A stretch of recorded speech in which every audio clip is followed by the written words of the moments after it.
And hello, Farrell. Farrell's been nice to me lately. And she's a little feral. You gotta tame her. Feral housewife, my friend. I asked her, what are you in the mood for this week? She said, more country, so. Oh! Feral housewife. How are you? Oh, I see. Feral housewife. Hi.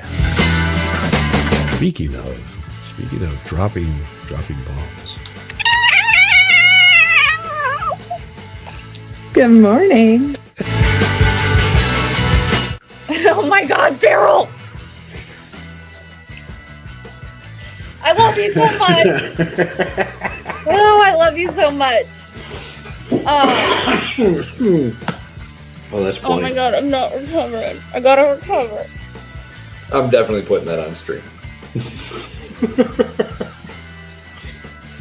Get it, Farrell. Get it. Okay, Farrell, let's go to your islands.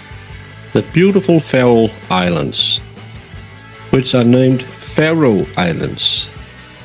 But someone really wants to make fun of my accent.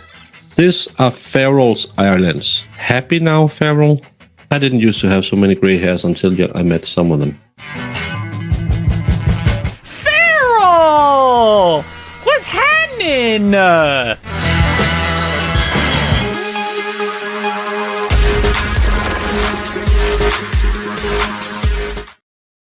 What's up, humans? I love that. It makes me so happy. Look, thanks, Maddie. He's still sleeping. I caught me a Brandon. I'm pretty excited about that. And listen, I'm not even opening that. It's my new bestie whiskey. Send me a DM, Christine. Sounds exciting. You did. You made that. Right now is my favorite part. Don't tell Baker, okay? It'll be our secret, Valhalla. I'm just gonna play it because I don't have anything to say right now. Not anything that I'm ready to say on YouTube, so we'll just start this while we wait for Jamie if she shows up, and maybe Baker, and thanks to Vielhammer Media for providing the remastered audio of this and doing all the hard work so I don't have to do anything. I'm pretty excited about that. Plug and play now. Tell us what this is about. Whiskey, quit talking to Baker. Hi, Jess. This is the Casey Anthony trial from 2011. She was accused of unaliving her daughter Kaylee Anthony in 2008. And it was an interesting little trial. And it was the first one I watched gavel to gavel, so I wanted to watch it again with Jamie, and I have been talking about wanting to watch it again with our new. We're hanging out with lawyers that are teaching us you have to presume the innocence of everybody, and shut up, Lefty. If you don't like it, don't watch. And I'm going to play it because I have kids that are being jerks, so let's go.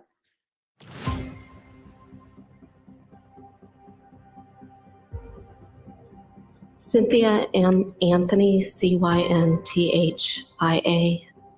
M. Anthony, Anthony. Good morning, Mrs. Anthony. Good morning. The monitor kind of blocks our view of each other a little bit. Yeah. I don't know if it would be better. How's that? Perfect. Thank you. Oh, I'm sorry. Maybe I'll go this way. Well, Okay. we go that way. Hi. There are things I'm going to be showing her on the monitor, but Yeah, I can see the monitor. hard to see. Okay. Please tell us your address.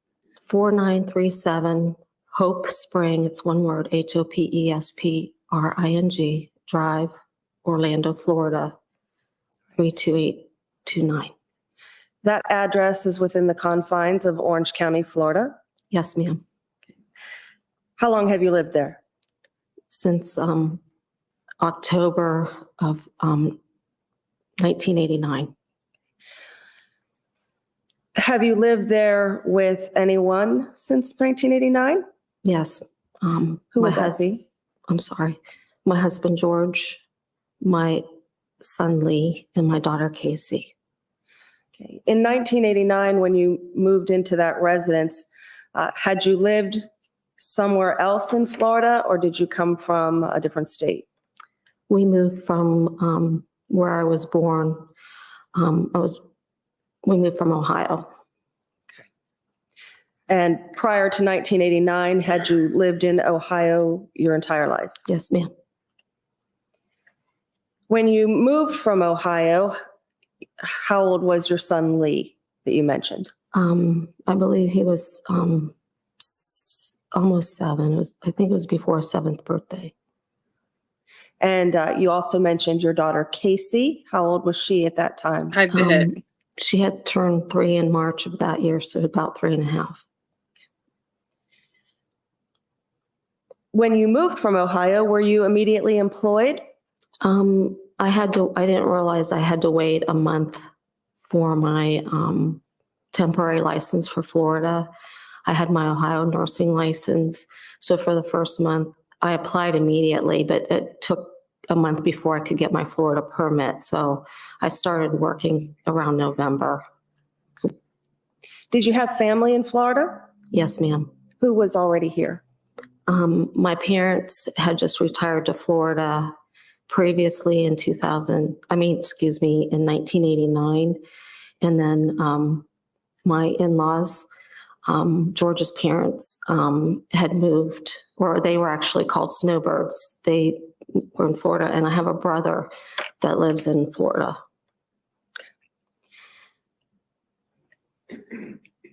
Did your children go to school in the area where your home is? When we first moved, we enrolled Lee into Baker first grade. grade. Thanks, Baker. Hi, Bears. And at that point, was Casey too young for Yes, ma'am. school? Yes, ma'am. So this is Casey's mom. Is there an elementary school She's the in one your that neighborhood started the currently? investigation with her phone Yes, call. ma'am. What is the name of that elementary school? Hidden Oaks Elementary School. Did either of your children attend Hidden Oaks Elementary School? Hidden Oaks was actually completed the year that Casey started kindergarten. Lee had previously attended Rio Pinar, which is not too far away, but we had to drive him there. And so when Hidden Oaks opened, when Casey started kindergarten, I believe Lee was in 3rd grade.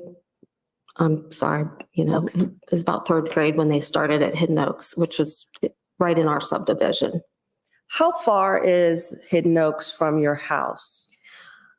If you go down to the end of our street on Hope Spring, it comes to Suburban, and then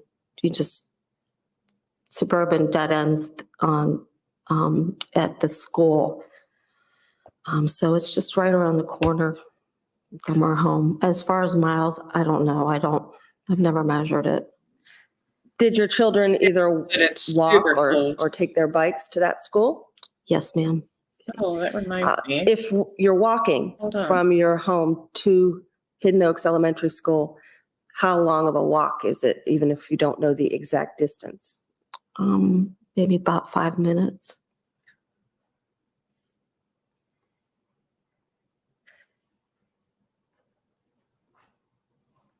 In 2005, were you blessed with a grandchild?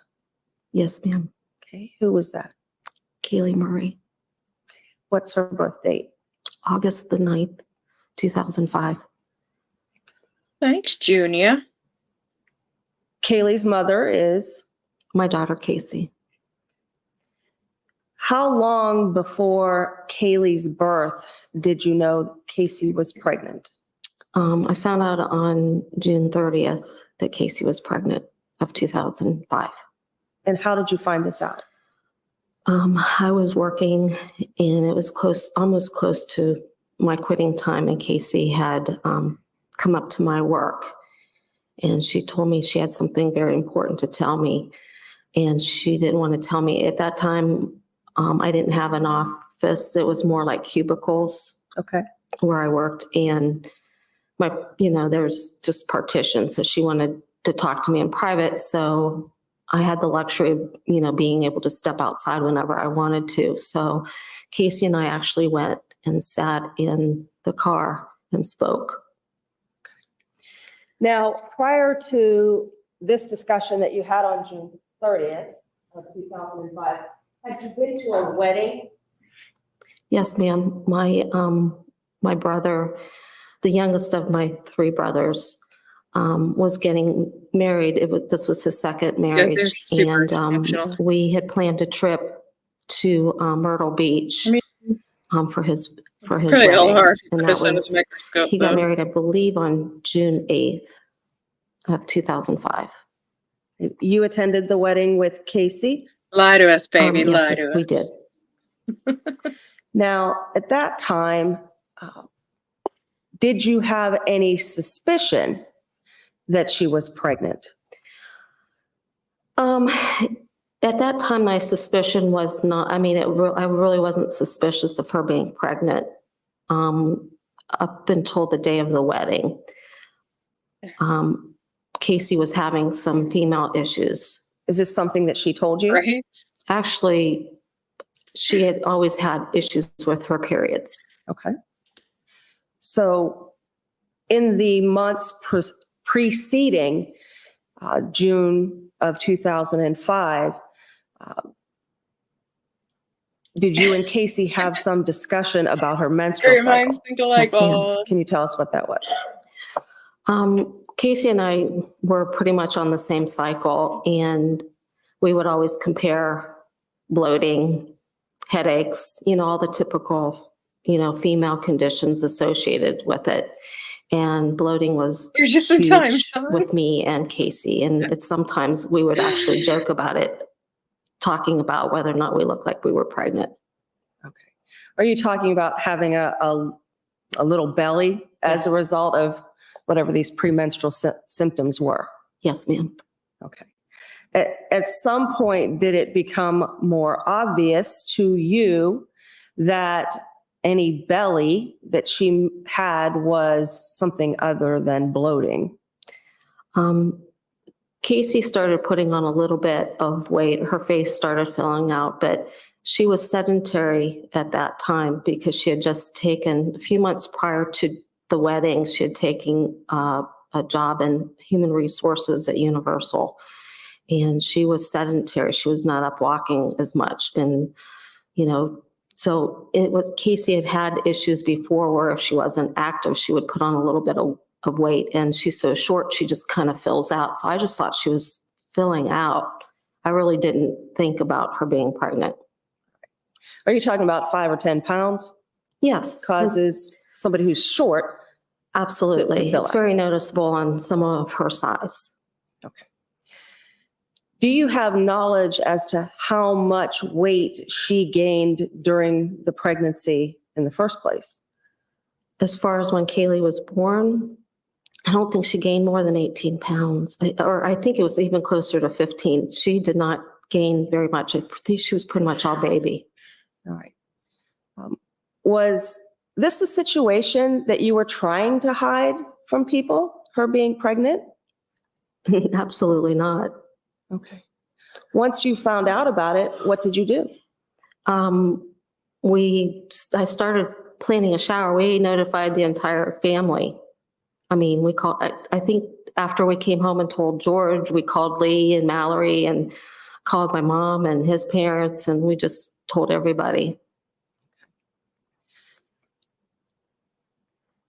Did you indicate in some fashion to Casey that you or your husband would continue to care for her and the child? Absolutely. Did you make some preparation for Kaylee's arrival?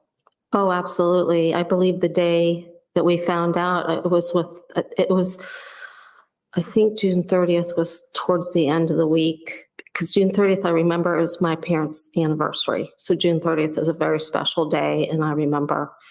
And we wrote it in Kaylee's baby books and things. So, I mean, it was something well documented. But I think it took her shopping for maternity clothes, and I think we started picking out paint color. We turned our computer room into Kaylee's nursery. I think we had it finished within 2 weeks. I mean, we were looking for baby furniture and everything. Because when Casey found out that she was pregnant, at that time, I think she was 7 months, or the end of her 6th month. Was a theme picked out for Kaylee's nursery? Yes, Casey had already had Winnie the Pooh. When she was 16, she had a Winnie the Pooh room. And we had a lot of Winnie the Pooh stuff, and Casey was always a fan of Winnie the Pooh. So it was just kind of like a no-brainer to do Winnie the Pooh. All right.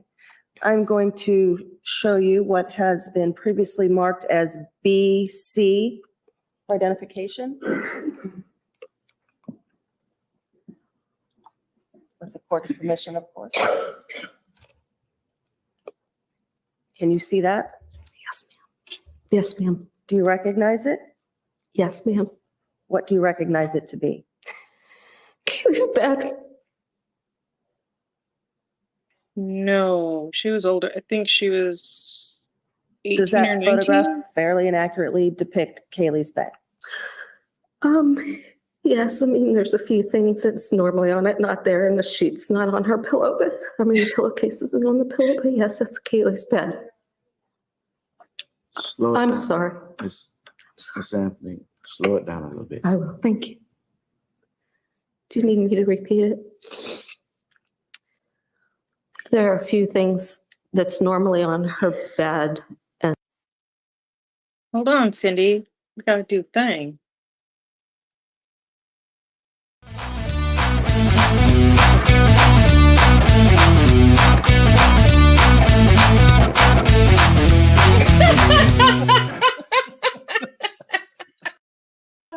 Every time. I love it. Every time I love it. What's up, Jamie? You're just over here from Sunday school? Mm-hmm. Best Sunday school I've ever been to. That was pretty great.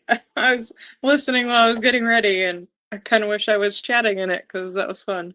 Well, I don't know what he wanted me to engage with. I was like, I know nothing about any of these things, so talk away. I would like to hear more Bible stories from Baker. This should be a regular Sunday thing. I said, if you told it that way, I'd listen. Right? But listen, the Lord reaches people in mysterious ways, right? I love it.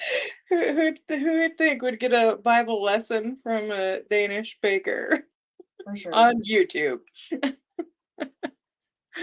That was great. He could probably do a whole stream doing that, I tell you. He could. That's what I think he should do. There you go. There you go, Lefty. I agree with his comment over in Baker's that it was more appropriate for the crowd. I know what. I was like, wait, tell me more. Yep, I vote regular Sunday thing. Yeah. Because that was great. You should just get on like a half an hour before your stream and do his little surf thing. That's about I love it. I love it. We'll take over Sundays. We'll do Lefty can stream in the morning, and then Baker, and then me, and I like it. And then if MG's not being a flake, he can go. He's kind of flaky on Sundays. I never know what he's going to do. Love you, MG. All right. So we're watching Cindy today. Yeah. Oh, look at that. I don't have an oh, he could just put The Lord I need a will baker reach in out here. through the screen right now. If you put your palm against the screen, you can feel power. Feel the power of the Lord. Today is Palm Sunday. This is the day our Lord entered Jerusalem. Put your hands against the screen and let me help you like Jesus helped us. Hey, how are we doing? So deep, Ed. So deep. I'm gonna start a cult. Oh my god. Oh, since Brandon abandoned us with the cult, we'll join yours. We were promised Mexi cult, and we were lied to. So deep.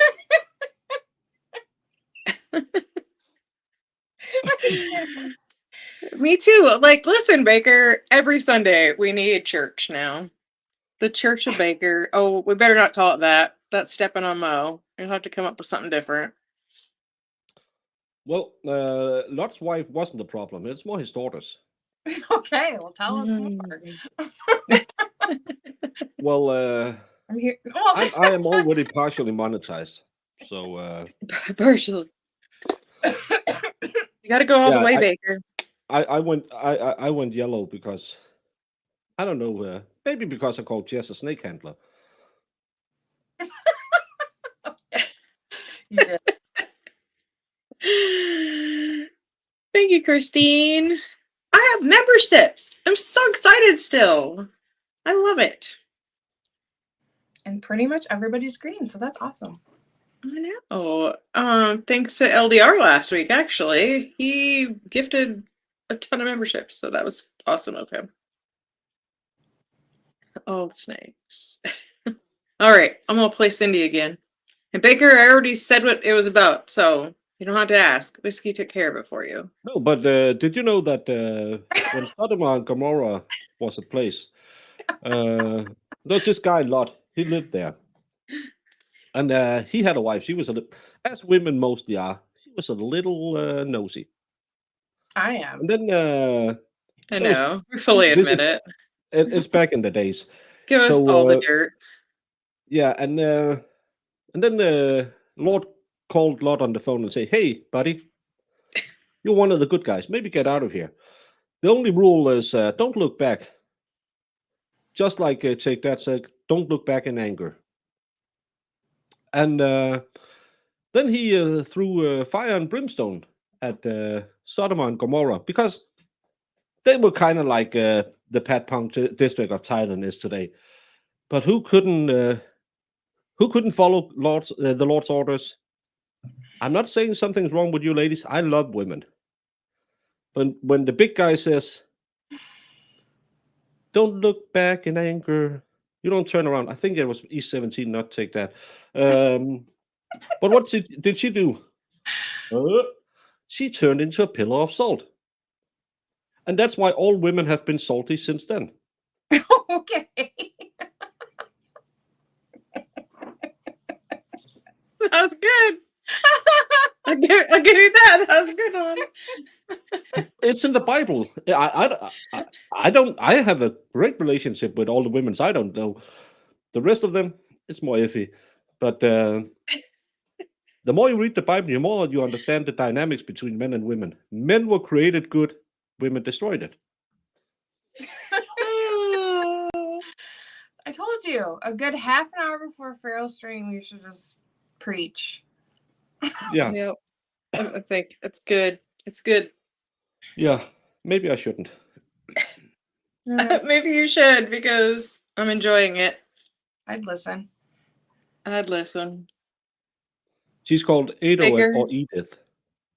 Can I push play now? Are you done healing everything? A pillow is missing. A pillowcase. That's Keely's bed. There is a stuffed animal on the left side of the photograph.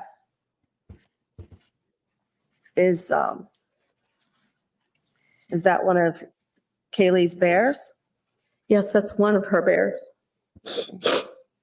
Does that bear have any significance over any other bears?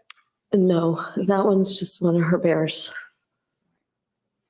Your Honor, at this point, I would seek to introduce BC for identification as the state's next numbered exhibit and evidence. What says the defense? No objections, Judge. It will be received in evidence as states numbered. Motion to publish 37 to the jury, Your Honor. You may.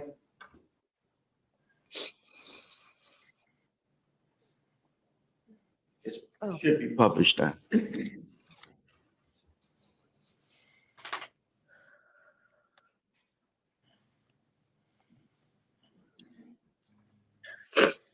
Was this poo theme repeated elsewhere in the room besides Kaylee's bed? Yes, ma'am. Okay. Did you have Winnie the Pooh Did you say this curtains, poo Yes, thing? ma'am. Pooh. sheets, Yes, ma'am. baby blankets? Hmm. Yes, ma'am. But who cares? Is it a big thing? Oh, because of the blanket. Yeah. Oh, because the blanket was out of the scene. Yeah, that's why. That's why we have to hear all about the bedding. Yeah. I thought it was because I was Winnie the Poohing right now. No pants. Good for you. For you, so you can go to the next I one. haven't seen you all week. Why does this lady look Now, you 50 said that and 20 you at the same time? turned Not a this one, but computer room, or what was Casey. a former computer room, into Kaylee's nursery. Why does she look 50 and 20 at the same time? Yeah. She has one of those faces where you're thinking, Have L. yeah. Tell me more about what you're thinking about Cindy Anthony. Well, I'm just thinking, I don't know which one of them is Cynthia, but Oh, are you talking about the one on the stand or this one? No, he's no, I'm talking about the defendant. She looks 50. Oh, okay. I thought you were talking about her mother. No, she's looking good. Oh, I'm sorry I asked. Jesus. G for identification.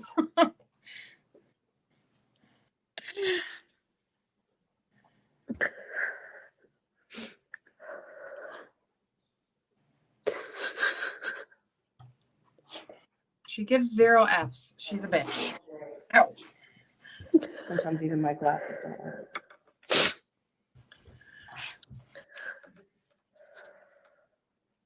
Can you see that? Yes, ma'am. Can you tell me what that is? It's a picture of our house layout. All right.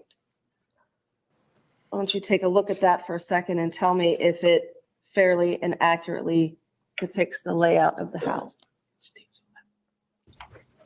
Yes, ma'am. Your Honor, I believe this has already been introduced as States 11. Yes. So may I have permission to publish during the witness's testimony? Yes, ma'am. Mrs. Anthony,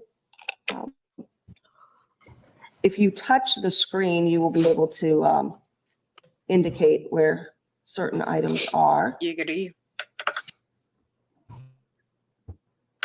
The room that we've been talking about, is it appropriately designated on the diagram? Yes. Can you point out to the jurors where that is? Right below it is another room right here. What kind of a room is that in your home?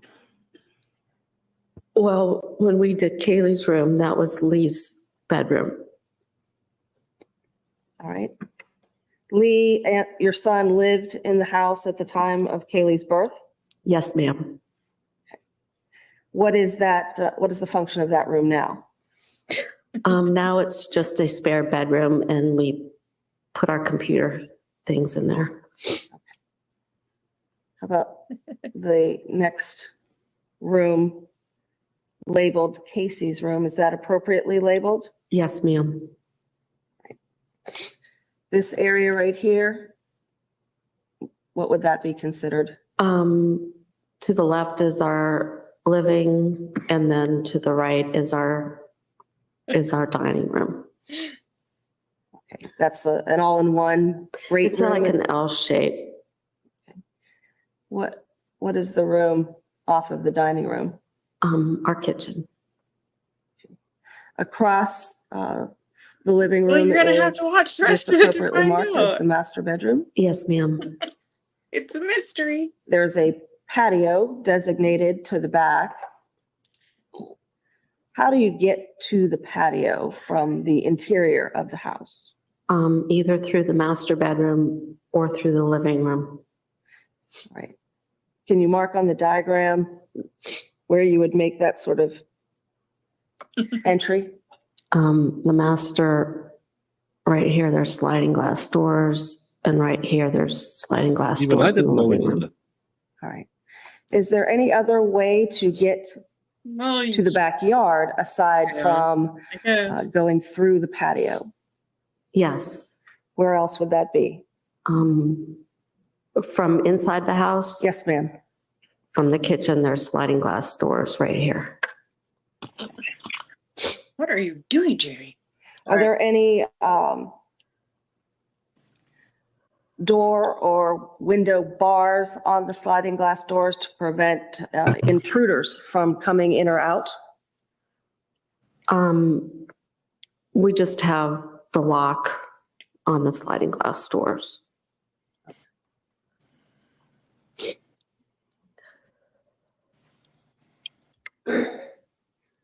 Also, noted in the diagram is the garage right here. Where is the front door in relationship to all of these items? The front door to our home is right here. It goes right into our living room. Do you normally use your front door to come in and out of the house? No, Nope, because we use the keep it window. dead bolted all the time. There's 2 locks on the front door, and then we have a glass entry door that has a triple turn lock on it. So unless someone would come to our front Also, door, yep. we do not go in and out of that door. What do you normally use as your means of entry into the home? Through the garage.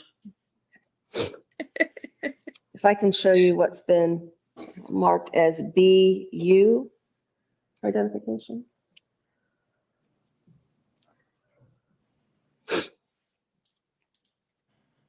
Unpublished.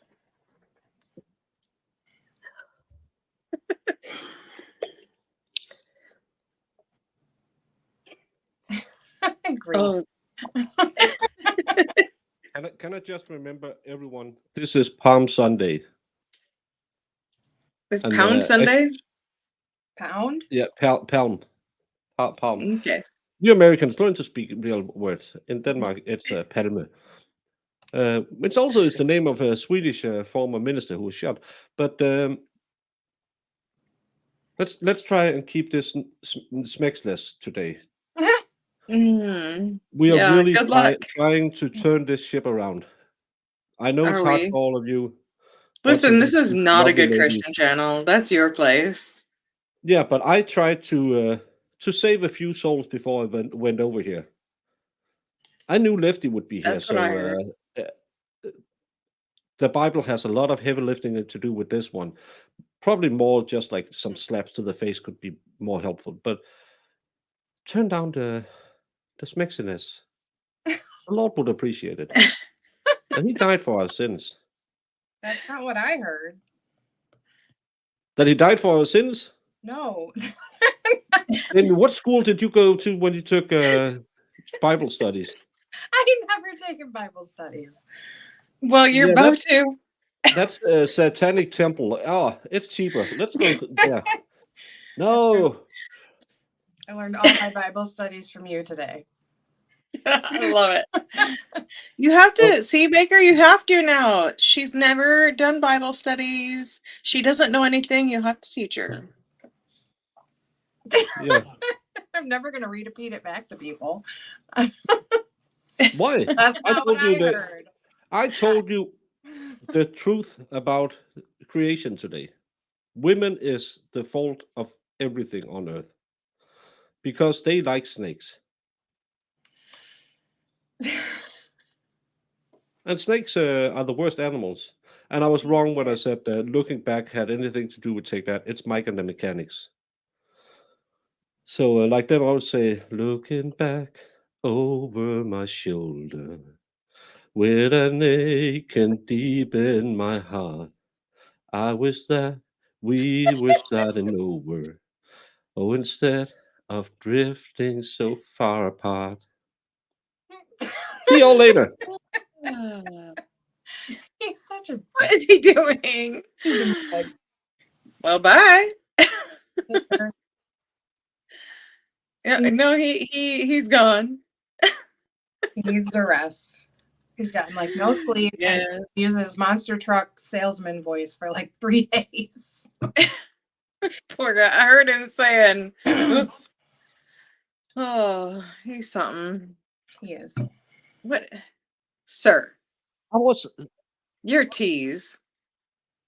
I am tease. just like Eva when she said, "No more tuna rattling." Scott says you have a hidden agenda. You want to talk about that? Oh. The only hidden agenda When- I have is we're gonna get some pound leaves. We're gonna go see Ralphie. I'm gonna check out the traction of an unshot donkey to test if Listen, it was he's saying safe. pound. Pound what? I'm here for Pound Sunday. And the pound leaves. Tell me more. This is a good Christian channel I come from. If you want to talk about poundings and being slammed up against the wall, have your hair yanked. Keep I going. don't- I'm I listening. don't want What to hear else? anything about that because that's not the good Christian way. In the Bible, it states that women should be washing men's feet. And that's as sexy as I would go. That hair pulling and saying, "Oh, you like that? You like me to be your daddy? You want us make me say make you say Giggity, giggity, giggity. that's not going to happen. That's not the way I do it. Grow up, Jamie. Read the Bible. Yeah, these ladies really took it somewhere else. Listen, we didn't say it was Pound Sunday. You said it. I said palm. You Americans, No, you you can't said hear anything. pound. Pound Sunday and the Faroe Islands. Got it. Yeah. and nope. I want to say if you had paid me $2, I could stick you up against the wall. But that would be a sexual innuendo as well. You hear that, Be Jess? better, people. These kids today $2, were he says. something. $2. All It's right, not I'm Prawn pushing play. Sunday, Valhalla. You people need Jesus. And next Sunday, on my Oh, show, you might. that's next Sunday, Valhalla. Pound Sunday is next Sunday. Today is Pound Sunday. You heathens. Oh. Look at his face. Listen, after your little churchy stream, we have to have a little not churchy stream. Gotta shake that off. Yeah. And what happened to Lot's woman when she said, I'm shaking off the good advice? She turned into a pillar of Right, salt. Valhalla? And Shake it out. he had to lay with his daughters after that. It was you Oh, women how are weird. unfortunate for him. Yeah, Ugh. right. Yeah, that's real nasty. Ugh. You ladies, you drive me crazy. Oh boy. He's such a weirdo. Bye, Baker. Hi. Do you see the photograph? Yes, ma'am. Do you recognize what is shown in the photograph? Yes, it's an aerial view of my home in between our two neighbors' home. Does I don't know, have you ever had this vantage point as it relates to your home? Not prior to July 15th of 2008. Right. Do you recognize this as a fair and accurate photograph of your home from the air? As it is today. Okay. What changes have been made since 2008? Well, we have no grass in the front yard, but we actually extended our patio. From 2008, we placed, in fact, last fall, I added more. We took the grass completely out of the backyard. Since 2008, we've been unable to grow. Baby. grass in the back. So we Confused. put paver. Jamie, explain. What? Oh, he said there's a, what did he say? I forgot what I answered to. Oh, there's a lot of tingling female parts right now. And I said, is there?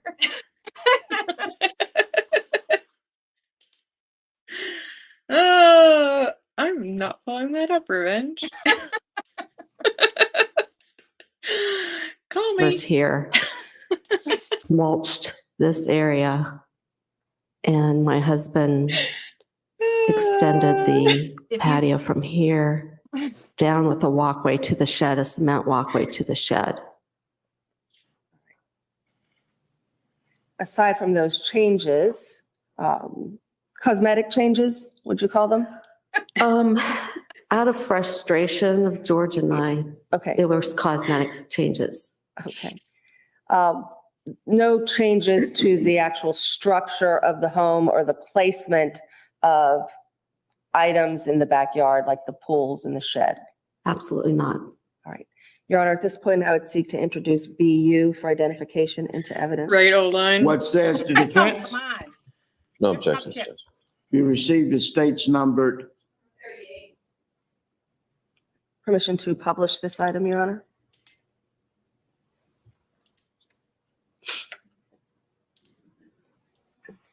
Now, as it's published, there are the annotations that you made while you were talking about the photograph. Right there where I put the red dot, what is it that you described as being different from 2008? Just briefly. In 2008, we had grass, and now we have pavers. We have a paver patio. Okay. And then this X that you made, where I made the second red dot? We had grass, and we put bark chips and stepping stones. All right.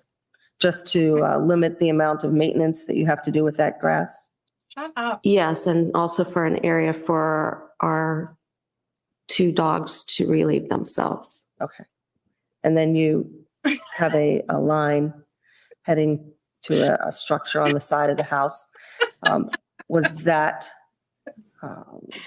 is that concrete? Yes, it is now. It used to be He's horrible. lava rock He and starts it and bark blames chips. us. We did that because George used to keep his, at that time, George was keeping his lawn equipment in that shed. And he had to pull it through the mulch, through the chips, and became difficult. So that was something we had intended to do in 2008 and never had a chance. So he went ahead and concreted it last year. All right. There are 3 sheds on your property. Yes, ma'am. Can you tell the jury from this aerial view where those are? Our main shed, well, actually, we use them all now as main sheds because they all serve a different function, but this one's our largest shed. And then this one and this one are the same size. Is your entire side and backyard fenced? Yes, ma'am. Right. So the only way to get to your backyard from the front of the house would be how? Through this gate right here, because this gate right here is locked and totally blocked. There's the shed is right up against that, and we did that on purpose so we wouldn't have anybody, come in that way. So there is a lock gate right here. All right. How do you lock it? On the inside of the gate, there's a latch, and then we have a padlock on it. Who's Dolphin Boy? What is this item on the expert? I forgot about that. Inside right side of your yard? I don't. Don't worry This about. item right here with the green roof is Probably Kaylee's sleeping somewhere. playhouse. Okay. And this item, if you could That's just our- describe for the record. That is our above ground swimming pool. Okay. How long have you had the above ground swimming pool? since 2002. Oh my God. Why? Didn't we go over this? Well, stuff? because what the If I may defense have said. AN. They got to talk about the pool. Nancy for because the Oh, we defense identification. talked about the Of pool. the unpublished. Maybe I'm wrong.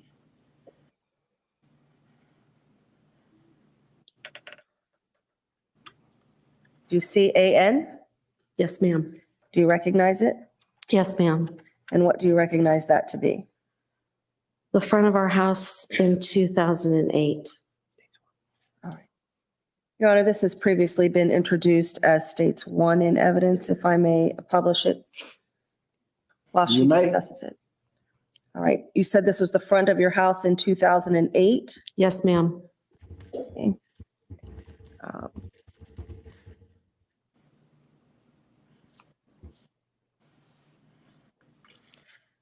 The item that I've put a red square around, is that the front door that you described? Yes, ma'am.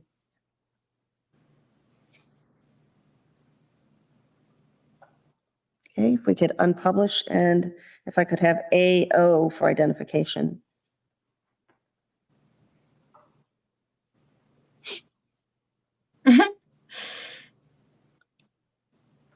Do you recognize what is depicted in AO?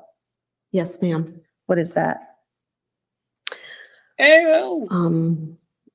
That would be, if I'm facing my home, it would be the left-hand side of my house, facing the only gated entranceway to my backyard, and that was taken in 2008.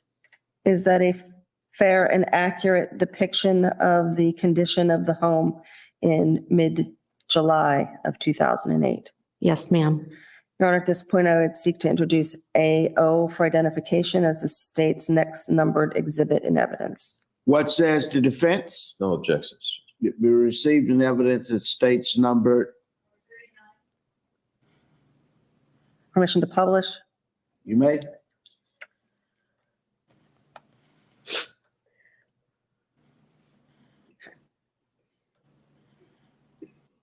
What is this item that I've placed an X on? That is our garage door.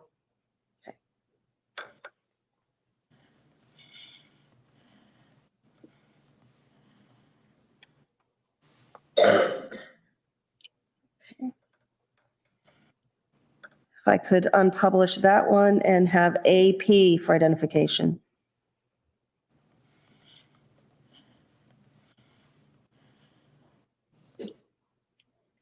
Do you see AP for identification on the Right? screen? Yes, ma'am. So dumb. Do you know what that depicts? Yes, if you come through the gate, that is a pathway to our backyard. Does that photograph fairly and accurately represent the condition of that portion of your yard in mid-July of 2008? Yes, ma'am.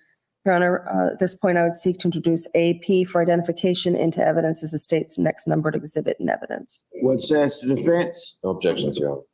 We received an evidence as states numbered. Permission to publish? You may.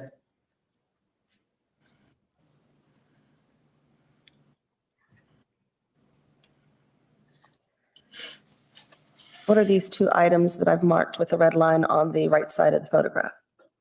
Those are our other two sheds. Okay. Why do they have What so is? many? See if I can. Oh.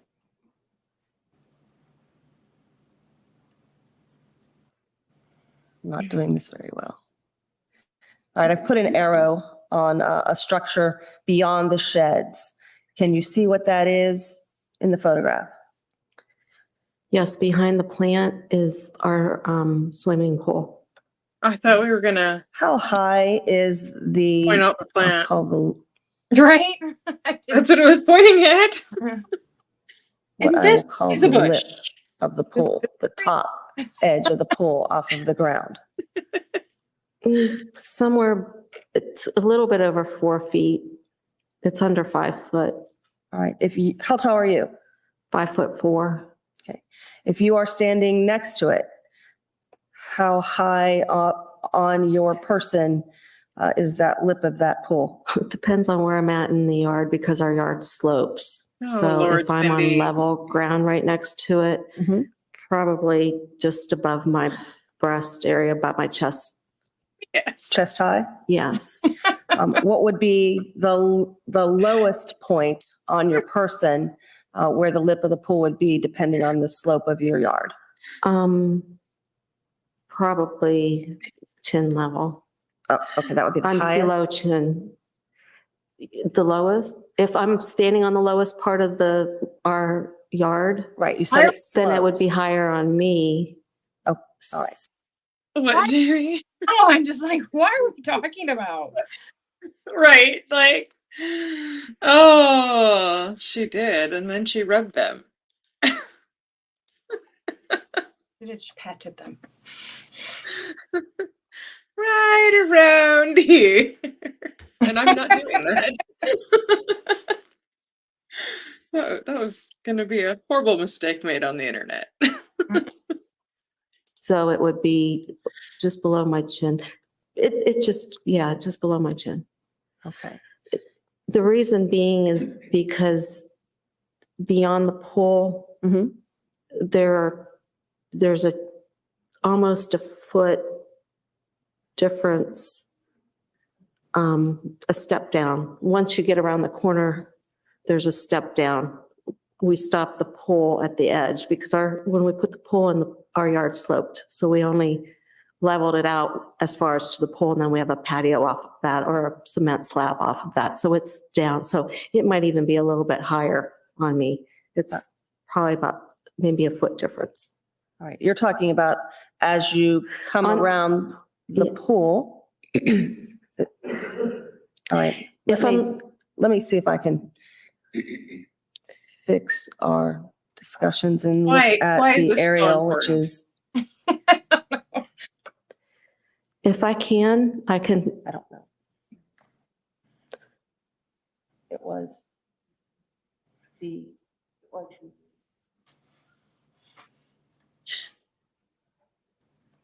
What?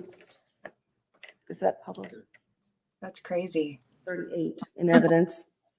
Never heard of her. Back to the aerial. You were trying to describe something related to the pool using the aerial photograph. Can you tell us what you were Yes, ma'am. indicating? When I was talking about it being like mid-sternum, it would be from this area or this area around the pool. But right on the If she's pool's standing on edge, the roof of her house. if you were on the outside of the pool, you would be standing on a concrete patio. And that is approximately a foot down from the level of the pool, from the bottom of the pool. We made a retention wall there. So this area right here is a cement patio.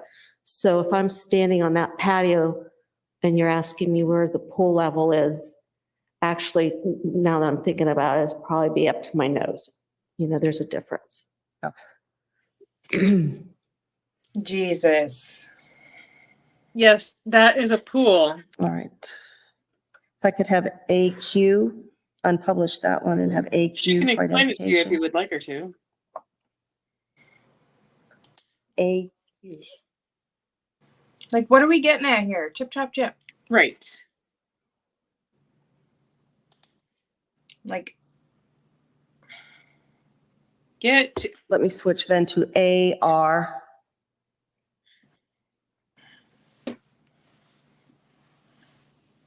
Jamie, you'll get your Do you fill see of children noises in the the background photograph? today. Yes, ma'am. it's okay. What is it depicting? I find it entertaining. If you would, as soon as you would step out of our screen patio's here, there's a door that's off of here. If you'd step out, this is pavers. Okay, It's actually our backyard.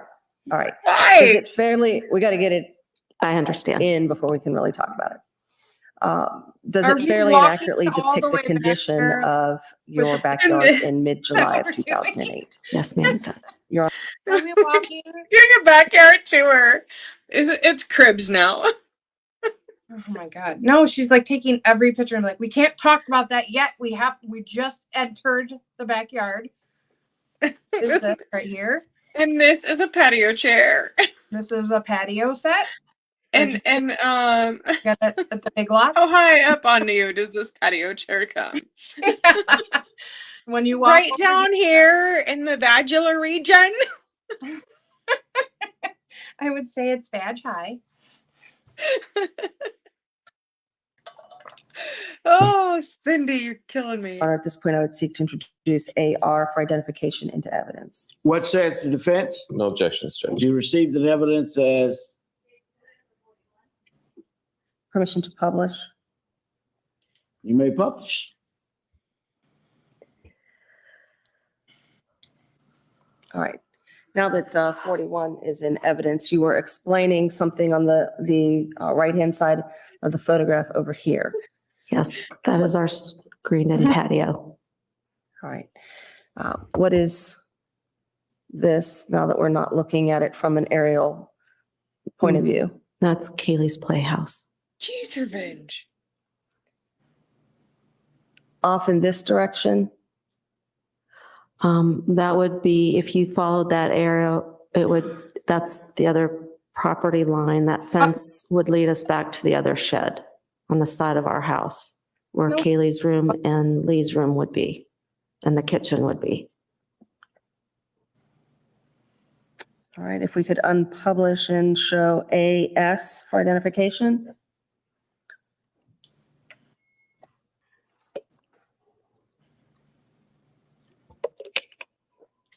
Do you see AS? Yes, ma'am.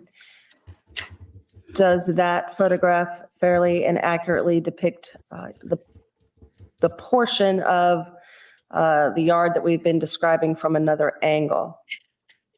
Yes, ma'am. Your Honor, at this point, I would seek to introduce AS for identification into evidence. What says the defense? Okay. You received an evidence that states numbered. Permission to publish that. You may. Get to the pool. That's all we care about.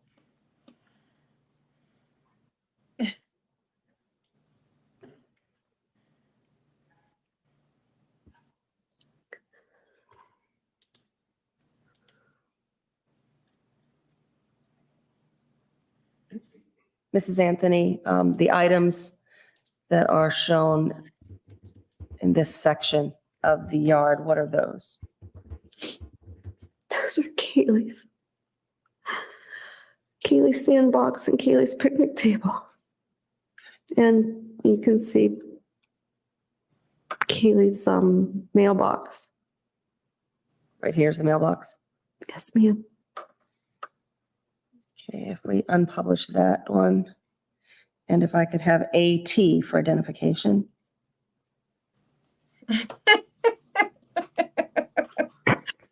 Oh my God.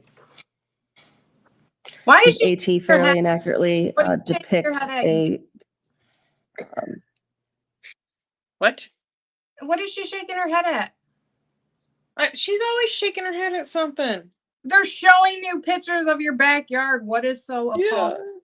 You're lying, Mom. You're That is not lying. correct. There is not a sandbox back there. That was a litter box, Mom. Yeah. They all are. I hate sandboxes. Ugh. But I don't have. Yeah, you have neighbor cats, though. Yeah.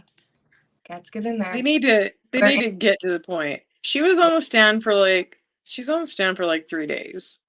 Well, it's so stupid. We don't need to. Right. Because we have to talk about the height of the pool at every angle of the yard. Really? Must we? Who cares? The point the height of the pool means nothing if the ladder was there and she could actually climb up it. That's the whole point. Right. It doesn't happen. We all know that. Right. Oh, she's ridiculous. Mm-hmm.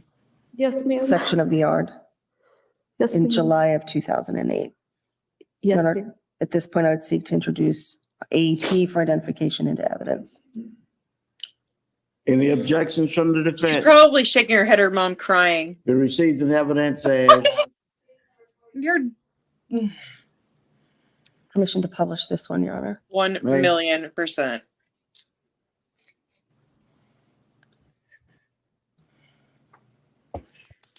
she's such an Mrs. a-hole. Anthony, the Playhouse, what kind of a floor is on that? This kid.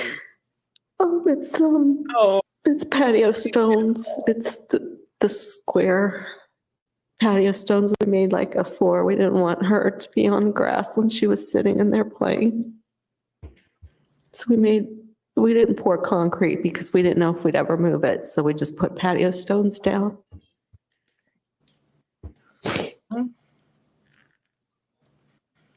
How long had that been in your yard?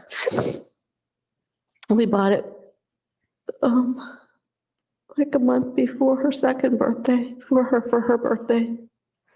And we wanted her to have it for her party because she had another little playmate coming over, and we thought it might be something that they could do and play. And plus, it was something we wanted her to have. All right. When you talk about we, who are you referring to? George and Casey and I. Did you all purchase that? Actually, Lee and I went and actually purchased it, but we had looked at it and talked about it because it was quite expensive and we wanted to fit it in our budget. It Yes, was an dude. expensive little house. Yeah, it's actually streaming again. I know. All of the love it. landscaping Did you- around the house. Did you do that? Did you listen this morning? Mhm. I love, it was nice to have that podcast playing while I was working this morning. I liked it. Yeah, he starts before I wake up, but Yeah. I just like all of a sudden I'm like, you wake up and you grab your phone and I'm like, oh, look at him. And I like it that Right. it's like either that or it's quiet. And it's like, oh, that's so nice. Right. I like the podcast because like I can't really chat because I'm working, Mhm. and since he's not on stream and not really talking, it was nice to have something to listen to besides listen, I can only listen to the intense jokes so many times. Like I laugh every time, but I it was do really like nice to have something else to listen to because nobody streams at that time, so it's nice to have something. Yeah. I enjoy it. So go, Seb, check it out. It's pretty fun. It is a good time. And we're all there, usually. I know, yeah, there's quite a few of us there. I think it'll pick up too once people realize it's going. Mm-hmm. He needs to advertise it. Yeah. I'm glad you're just having fun, though. Yeah, me too. George and I did that. The mailbox, did you buy that? Yes, ma'am.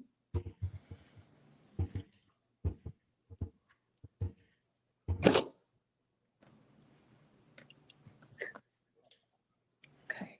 If we could unpublish that item and have AU for identification.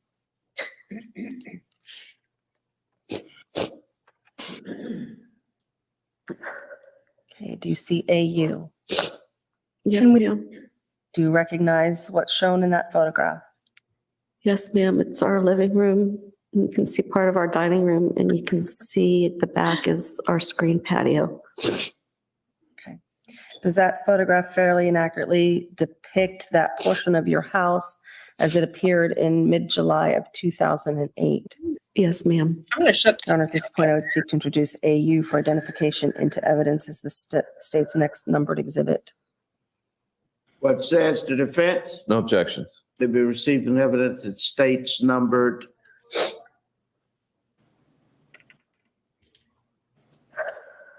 Permission to publish that item. So stupid.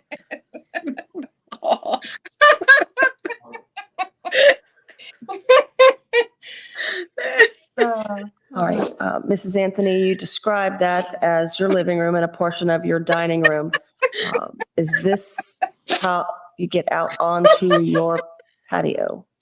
That's our most frequently used entrance, yes. All right. You said that there is a lock on that door. Where would that appear on the door? What did you say? There was this new technology back then, drawing on pictures. I feel like Oh goodness. you can continue. Right there. Okay. If we could zoom into that portion of the photograph, let me get rid of the annotation. I had a sassy 4-year-old in the background. All right. What kind of a lock is that? I'm just gonna leave it on, let y'all It's a listen to my life. latch. It goes up and down. I'm sorry. Do you need a second? Take a recess. Thank you. Okay. Okay, ladies and gentlemen of the jury, we're going to take a recess to a Aw. quarter till the hour. I'm going to ask you not to discuss this case among yourselves. Please remember all of my previous admonitions. We'll be in recess. Okay, you may continue. Thank you, Your Honor. Mrs. Anthony, when we broke, we were talking about the sliding glass doors in your home, and you had put an annotation on the photograph that I removed. But we were talking about this area of the door is some sort of lock. Yes, ma'am. It's on the handle. Right. And how would you describe how that lock works? It just, you flip it up and down.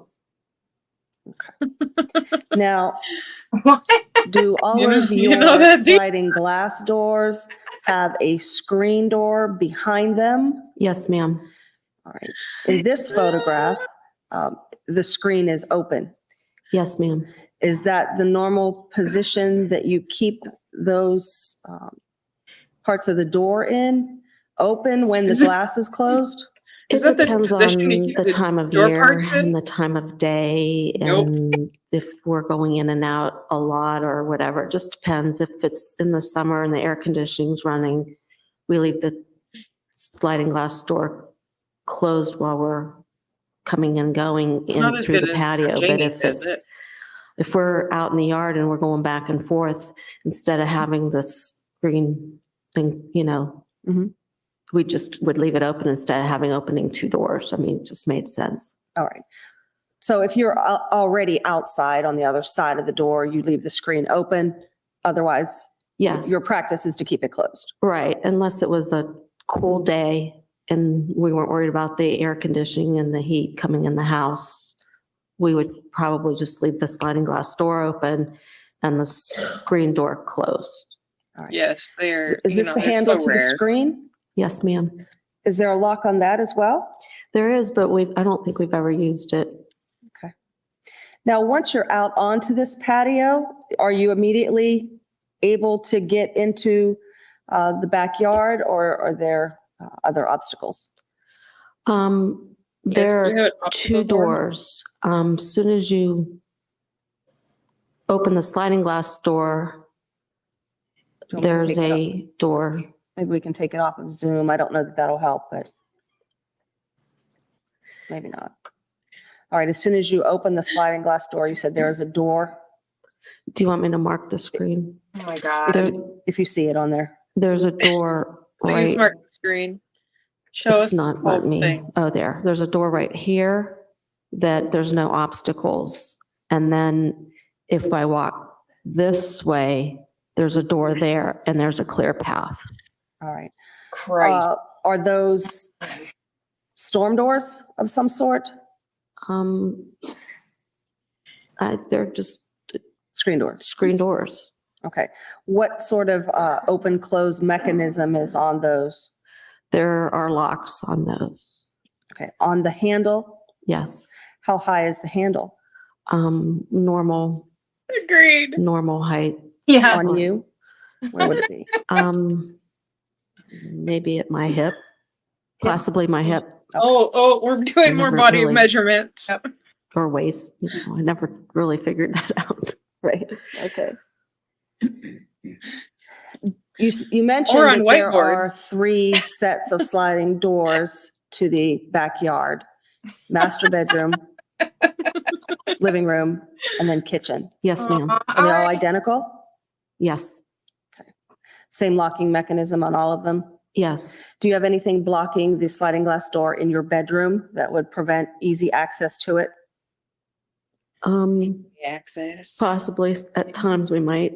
I mean, not on a normal condition, but it just depends on what we were doing and what I had in my room. I keep a chair right there, and sometimes the chair is in the way of the door, but we are able, it would be really easy to move the chair out of the way. It's kind of in the corner, but if I was storing something, I might put it in that right there.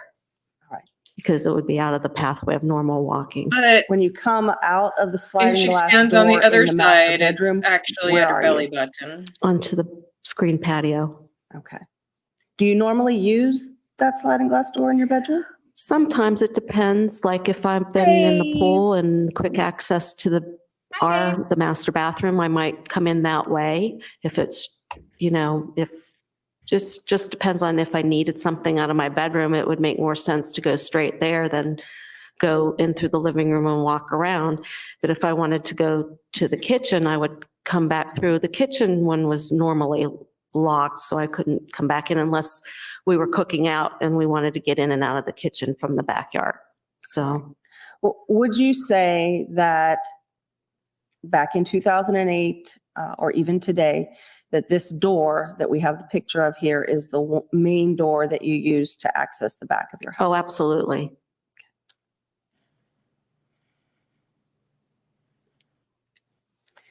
I could unpublish those and have AV for identification. Neither do we. Neither do we. Do you see AV? No, not yet. Oh, sorry. I think I might actually be getting the hang of this. Now I see it. Oh, Jesus. Are you All right, now? do you recognize that as an accurate photograph of a portion of the interior of your home as it existed in mid-July of 2008? Yes, ma'am. Your Honor, at this point, I would seek to introduce AV for identification into evidence as the next numbered state's exhibit. What says the defense? No objections. We received an evidence that states numbered. All right. Permission to publish that. Hold letter on. to the You judge. may. Give him a layup. So during the opening statement, her attorney said that nobody knows why we're here, blah, blah. Like, and now you're going to learn the truth. And he claimed that the little girl actually drowned in the pool that morning and they got scared or whatever. And so her dad disposed of the evidence and the child. And that's why we're here.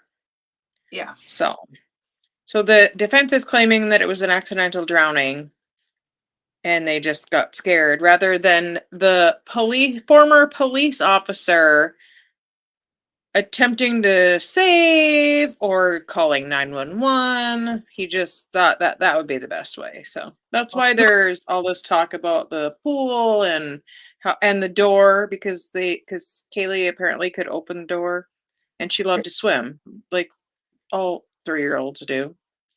Did he So- bring up the fact that the reason that they had to cover it up was because of he was essaying her or whatever? I don't Did know that that get they ever covered? said. I don't think they ever said he did that to Kaylee. They just claim that he did that to Casey, and that's why Casey. That's their excuse. Is the SAA claims is their excuse for why Casey was out partying and hanging out with her boyfriend and didn't have a care in the world because she was used to dealing with trauma and that's how she just suppressed it. Yep. I'm there are apparently a lot of people that don't know anything about this trial, which is also crazy to me because I don't know, just because I was so into it. Like, Yeah, a lot of people don't actually. I found yeah. that. I mean, it's been a hot minute. Like, a lot of people kind of just started getting into trials too with like Depp or Rittenhouse, and if you're not into crimey things like that, maybe you didn't pay attention. Yeah, and this one wasn't like, what was it, just like on the news really and stuff? It wasn't really. Well, yeah, it was one of the first like trials I think that they really got into on like court TV and stuff. So, Okay.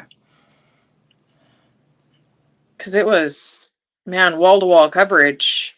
They'd be out in the mornings with their cameras. Because remember, people had to like, they did like, what was it? This one they did like a lottery for getting into the courtroom. Maybe. And people would be lined up there like all night long. They would be out there so they could get in and get a piece of the action. It was crazy. I remember watching a lot because the media would just be out on their front lawn all the time. Yeah, and they would like interview people that were in line. I remember watching one interview and there was one lady that got out there like as soon as possible, and I think she got in there like almost every day. Lefty. As you do. As you do. Yeah. Wait in line, get a lottery. Oh, I should go back and find some of the coverage from that. I bet it's got to be somewhere. This is when I was really first introduced to Nancy Grace and her craziness. So. Oh yeah, me too. I bet I can find some old clips from like Nancy Grace and stuff. That would be kind of fun to do a stream with just like footage from outside the courtroom and stuff and Nancy Grace. Oh man, we'll have to have Nick come over. Right? He loves him some Nancy Grace. Oh.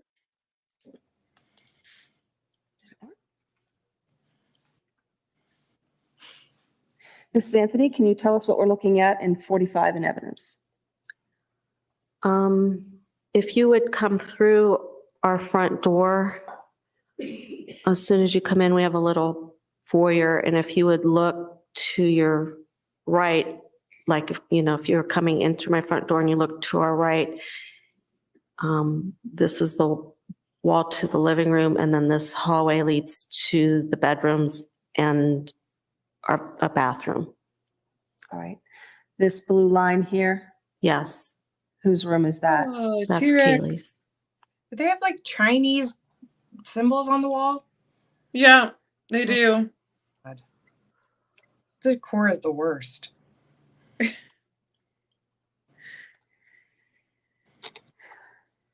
What steps did you take to childproof your home since you had a toddler in there? Casey went out and purchased Casey? doorknob. I'm pretty sure it's natural.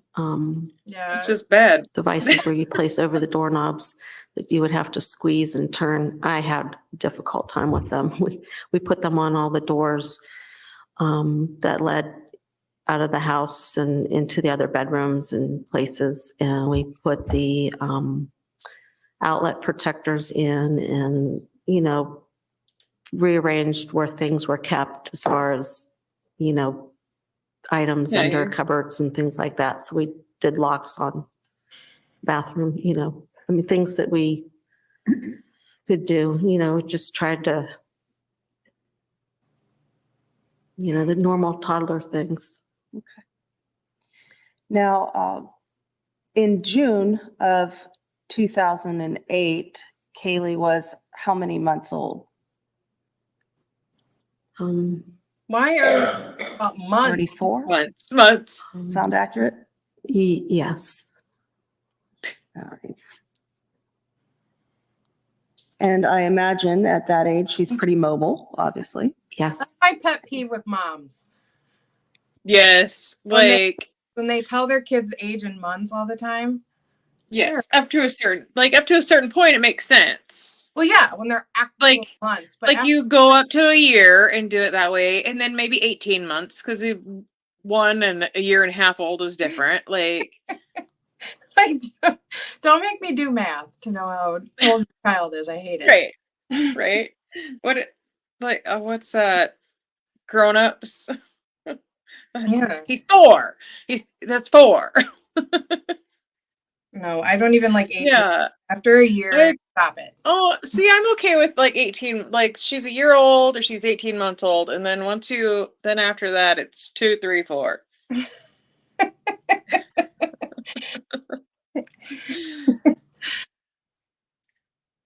How many months old are you, Jamie? Jesus. I wonder what that is. I don't want. Let's not figure it out because we're about the same months old. So. Ooh, yikes! No. You figured it out. Fantastic.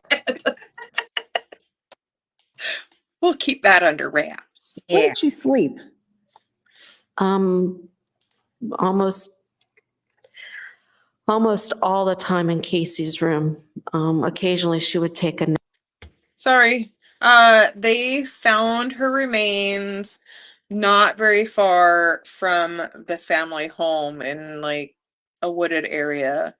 And it was months later. And so she was like completely decomposed and skeletonized. They were unable to determine the cause of death because it was so bad. And later, not today, but later we'll meet the man that located the remains, and he's a real treat, Roy Kronk. Oh, God. He was a meter reader, and he actually found them months before but he called the cops out there, and the cop was like, I might get my shoes dirty. Pass. Yeah. Well, the whole thing was that the kid went missing. It was 30. Yeah, it was 31 days. Yeah, 30 or 31 days, depending on that the timeline. Like, apparently she was missing because now her parents are like, we haven't seen Kaylee in X amount of time. What the heck's going on? Where is she? And then she admitted to, the babysitter stole her.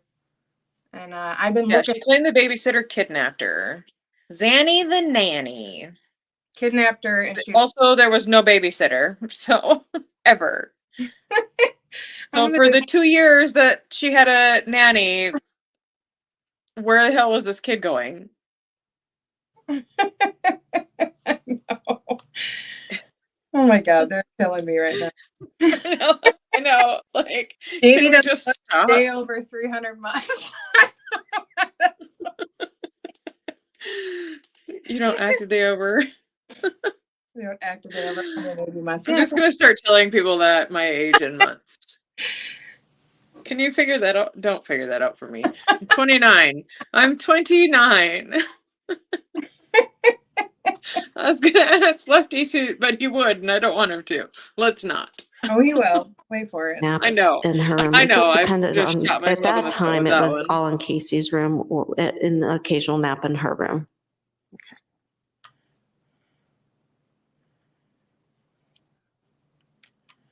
Was she verbal? Absolutely. Just a few words, complete sentences. How would you describe her ability to communicate? Depending on what she wanted to tell you, Always. she could do a paragraph. I mean, she could tell you a story. Oh, look at her agree Was with her her mom. language easy to understand? Sometimes you don't get kids that anyone can understand, but they're She's close crying relatives. now. You sure weren't Once crying in a when you were great out while, I might have partying. to ask her what she was talking about, but you learn your child's speech, and being around Kaylee all the time, I pretty much knew what she was going to say. Or what she said, I'm sorry. Now, Kaylee lived with you from the time she was born, Yes, correct? yes. You had mentioned when she was born that Lee was in the house for a period of time. Yes, ma'am. Did Casey also live with you Can Her we entire not life? do things like Yes, that, ma'am. Stephen? Okay. To include Oh. the entire time that Kaylee was with you. Yes, ma'am. Was there ever a time after Kaylee's birth, but before mid-June of 2008, that Kaylee was away from the home for overnight, 2 nights, 3 nights, any extended period of time? No, I would always see her. I saw her just about every day. She might spend the night, but I would see her the next day or prior in that day. Facts. I don't think I ever went more than 24 hours without seeing Kaylee. She was getting to the age where she could spill beans. Your birthday is at the beginning part of June, Yes, ma'am. correct? In June of 2008, your birthday, did you take vacation that week? Yes, ma'am. Okay. Do you remember the dates? I'm not sure if we left Monday or Tuesday of that week. And if I saw a calendar, I could give you the date. I know my brother's wedding was, I think, Thursday or Friday, whatever the 8th of June was.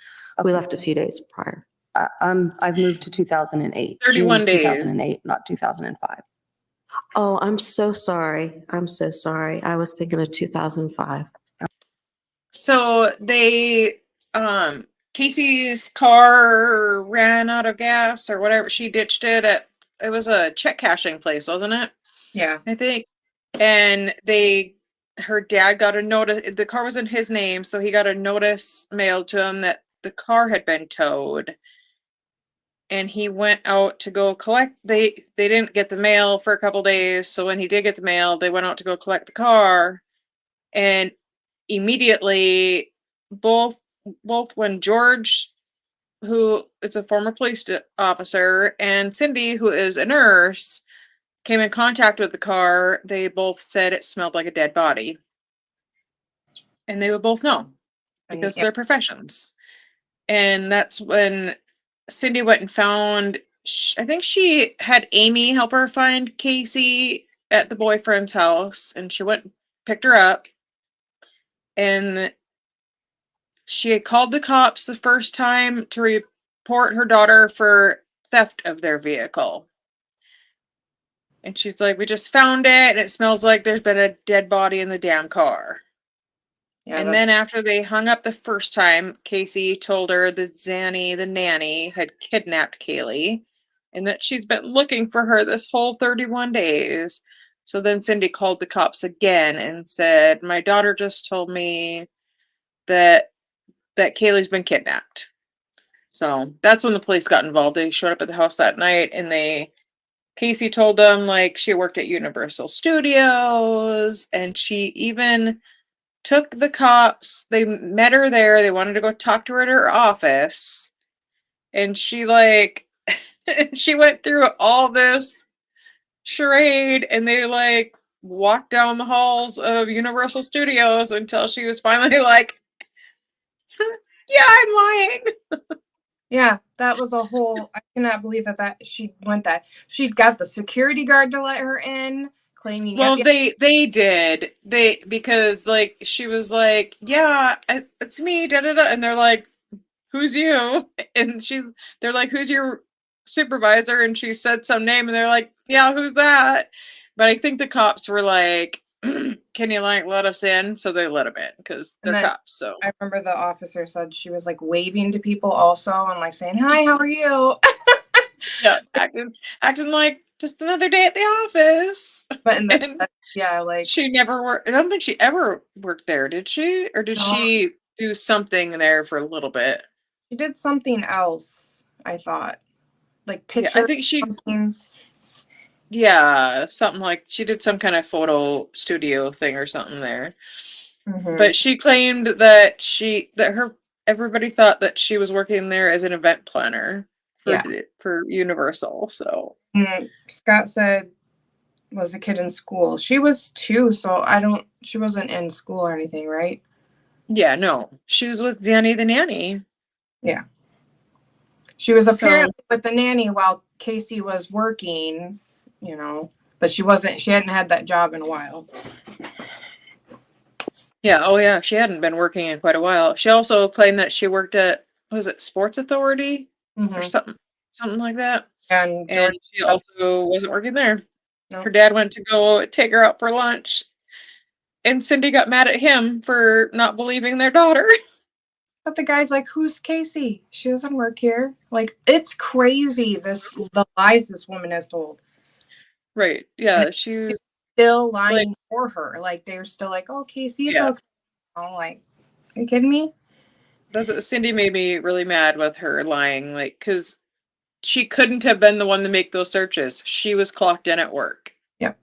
So either you're stealing company time and going home to search chloroform, or I think Lynn, my perspective of it is, I think, because this was a DP case, they wanted the DP on her. So I think without there really being, like, them not being able to really say how Kaylee passed away, like, because once they found the body, no cause of death and the death penalty, like, they couldn't do it. I don't think that they could really do it. That was the whole thing. I think if they just charged her with life in prison, some kind of charge like that, I think she would be. Yep, I do too. Yep, I think that they just couldn't do it because of those two things. If they would have had a cause, like, oh, I think she would maybe on death row. Yeah.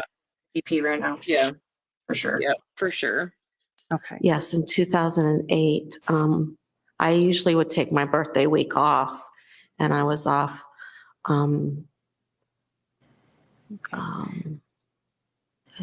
However, those dates fell the week. Yeah, I think my birthday was like on a Thursday, so I finished the Friday normal business hours Friday before my birthday, so I had the entire week of my birthday off. Did you spend it with was Kaylee? like, it was a perfect storm for her to get off scot-free, basically. Not as much as I for sure wanted to, but for the most part I did. By the time of Father's Day, which was June 15th of 2008, did you have Kaylee with you? As far as on Father's Day of 2008? Yes. Okay. What were your plans that day?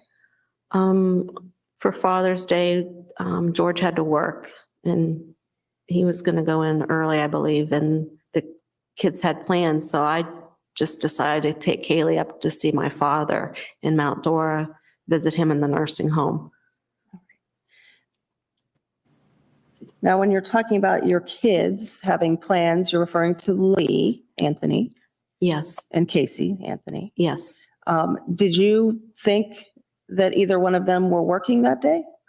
I believe that Casey was working that day, and Lee had already moved out, and he and Mallory probably had something to do. All right. Since he's not in your home, you didn't keep tabs on his day-to-day? No, we weren't business. planning. No, I'm sorry. No. I think so. All right. You indicated that George, your husband, had to work that day. Was it his regular 3 to 11 shift? Yes, ma'am. Okay. So you went to Mount Dora with Kaylee? Yes. Do you remember the time frame that you were there? Thanks, Irvin. Mid-morning to... I'm surprised that they're still together, honestly. Probably 2:33. Because they were already so rocky, and then this had to be so much on them. Yeah, for sure. I know that they talked about how hard this was on their marriage, like, because of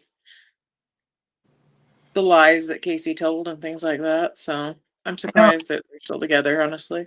I know she doesn't speak to them anymore, according to that interview that where she throws her dad under the bus. Yeah, we still have to watch it. I still haven't done it. I'm waiting to watch it in Discord. What is it? Lifetime? It's on Peacock. Oh, okay.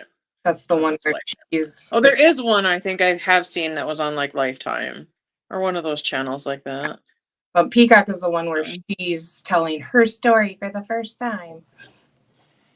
And it's all just craziness. She had how many years to? Yeah. I want you to watch it because you're gonna. I know. Blown away. I haven't watched it because I know that it's just a bunch of Casey lies. There were so many people that when that came out, they were like, and I'm like, you guys, did you not watch? She is a pathological liar. And she is very good at it. They confront her with the truth, and right now she's got a new lie. Yeah, it was so crazy. She doesn't even have to think about it. It's just right there. Scott said that, yeah, I agree, Scott. I think that they did the right thing, but even though I hate every second of it. And yeah, you should come in Discord and watch it with us. I don't know when we're going to do it. I don't know if I want to wait till we're done or maybe not. Maybe I'll just watch it. I just don't know when's a good time. So, because my weekends are different from everybody else's stuff. So, yeah, you just have to. Nights is rough stuff sometimes. We'll figure it out. 3 o'clock in the afternoon. Okay. Between that time frame, that's about a 50 to 55 minute drive to Mount Dora. And I believe we arrived in Mount Dora just before noon, 11:30 or so. And then we left my mom's home somewhere around 2:30, I believe, somewhere around in there. All right. While you were at the nursing home visiting your father for Father's Day, did you take photographs and video of Kaylee? Yes, ma'am, I did. Okay. If I could have LK for identification, please.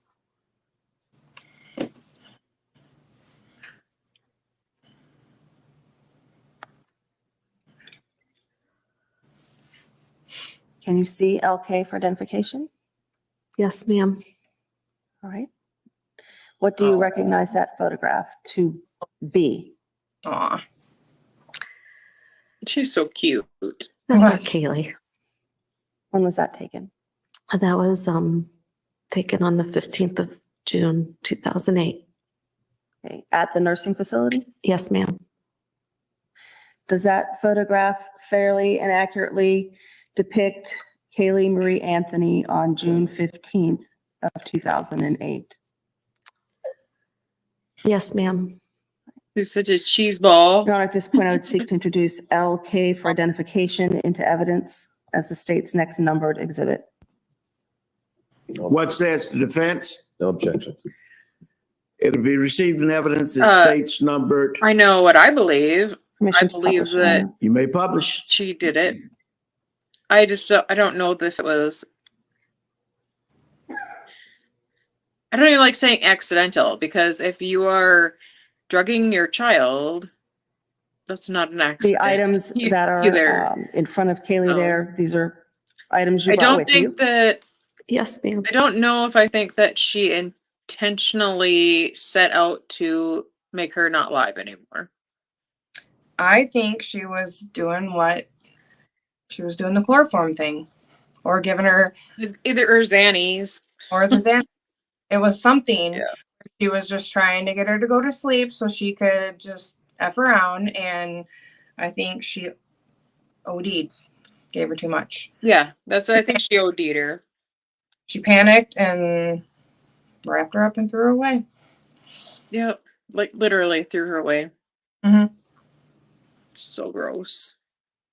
Because I don't believe at all any of her accusations of SA. I don't believe that she did like her. I don't either. Any of this stuff, and I don't believe that she kept quiet because of her dad and all that stuff that she's claiming. Right. Well, that's like for one, I have a hard time believing that if she grew up with that going on in that house, that she would stay in that home. She didn't have to stay in that home with her dad, with her little girl, because if they're going to do that, they're going to keep doing that, and they're going to move on to the next victim. And then also her jailhouse video calls with her dad, where he's like, I really screwed up, and I don't even want to look at the chat. I can see your face. We're trying to have a serious conversation on this MFR. Anyways, yeah. She had like she's like, you were the best dad ever. Yeah, like, yeah, and the way she talked to him and talked to them when she was in jail. they were super close, like, and I just don't believe it. Well, and the way she it was like too talked convenient to them, of a time to come out. Yeah, she was such an a-hole to them. Like, she talks to them like she owns them. So I don't see that as being, you know. Facts. You, sir. Listen, I don't need to go look at Lefty's comments.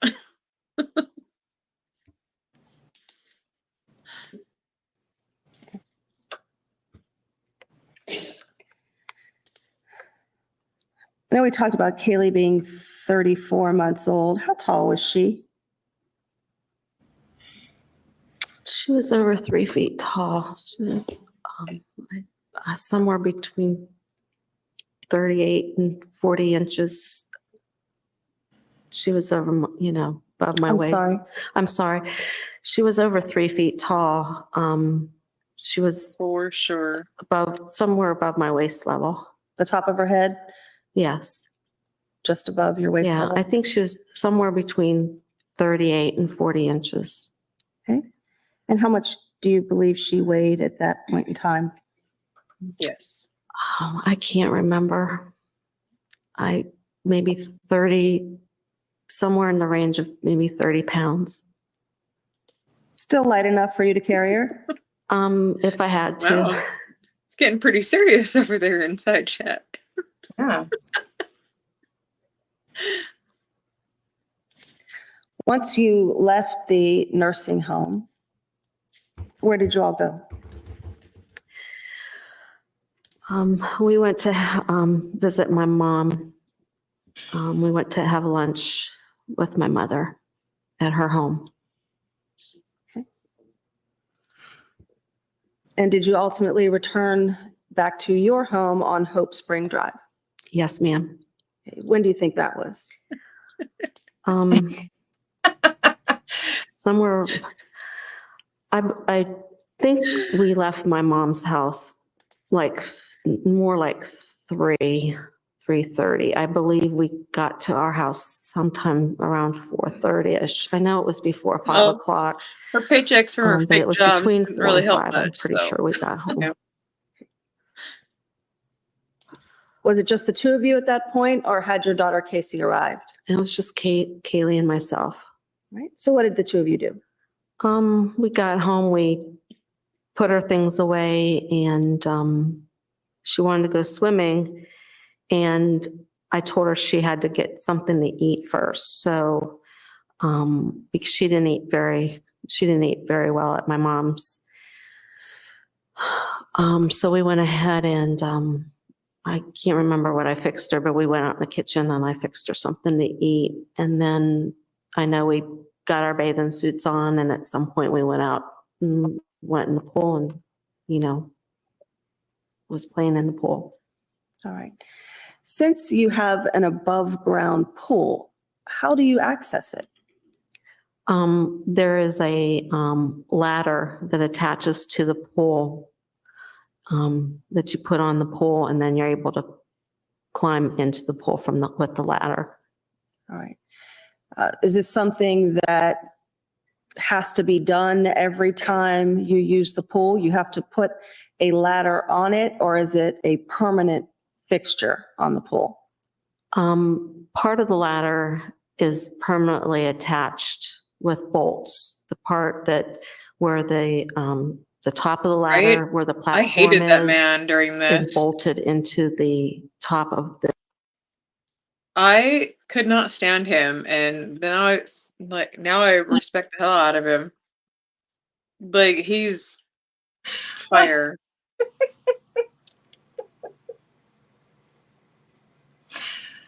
Sorry, I'm laughing at your message now.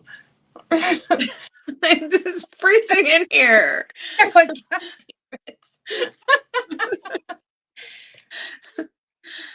Oh, Oh, Jesus. I couldn't stand Nancy Grace even during this. Like I hated her, but he did it. He poisoned me to him when he made that statement during opening statements. Mm-hmm.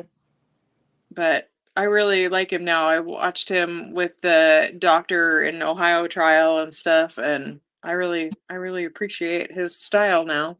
He is really good. He is. He's a damn good defense attorney. Mm-hmm. So, all right, I'm gonna play it, and then I'm gonna go find out if the air conditioner got turned on because I'm gonna freeze to death. The lip of the pole, and then the steps inside the pole is attached to that. That's all one piece. And then there's a detachable exterior ladder. Prior to Kaylee becoming a toddler, we just usually left it attached, except when we didn't swim, during the months where we didn't swim, we took it off and we took the whole ladder out just to it would be easier to clean that way. But during the season that we used the pool, we would have it, attached. But once Kaylee became a toddler, then we took the exterior ladder off, and we just set it beside the pool. All right. Is that where it would be stored every time the removable exterior portion was taken off? Yeah, we just set it right next to the pool, laid it on its side. There was a spot there that we just set it down, laid it there. So it'd be convenient to put it back on when we wanted to have access to the pool. All right. That section of the pool where you would affix the ladder, how high up on you is the lip? Again, the lip is about mid-sternum. Chest high. Chest area. All right. So if you are standing right at the area where the ladder is, you can see the surface of the pool. Yes, ma'am. At your height. Yes, ma'am. The ladder, how big is it? The removable part of it. How big is it? Well, it would probably be a little bit taller than me, because it's on a slant to walk up, and I think there's 3 or 4 steps before you get to the platform on the ladder. I think there's 3 rungs, 3 or 4 rungs. Okay. Is that ladder cumbersome? No, Heavy? it's heavy enough that a small child couldn't pick up, but it's not something that I had difficulty putting on and off. All right. So on June 15th, when you and Kaylee decide that you're going to go swimming in the early evening, did you take the ladder from its position and put it onto the pool? Yes, ma'am, I did. Okay. Does Kaylee have to wait patiently? Yes, ma'am. Until you complete that process? Yes, ma'am. All right. And do you get into the pool first? No. At that time, because of her age, she was able to climb the steps. So I would stand behind her and hold her as she climbed each step. And then when she reached the top, I would make her sit down on the platform, and I was climbing behind her. And with one hand, I would hold on to her while she's holding on to the bars on that. And then I would go around her and get into the pool. And then she usually would wait and then jump into the pool into my arms.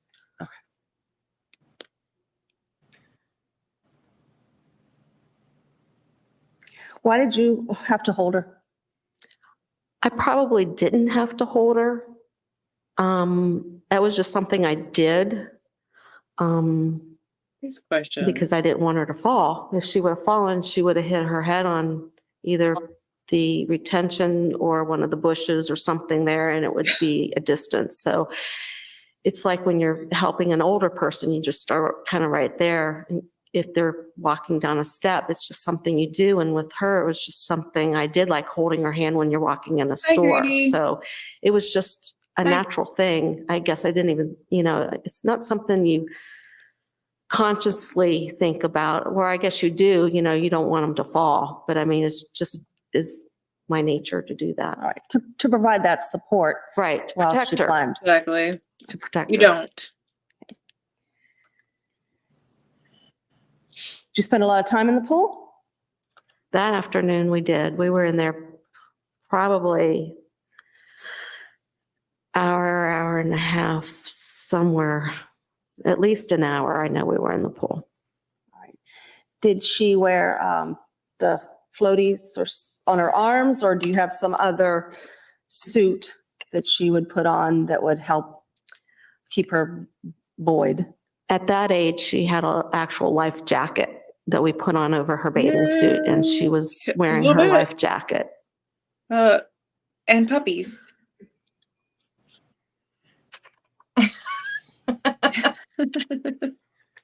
While you were swimming in the pool, did your daughter Casey come home? Yes, she did. Okay. Did she get into the pool with you? No, she did not. All right. At that point, did you all decide to take Kaylee into the house?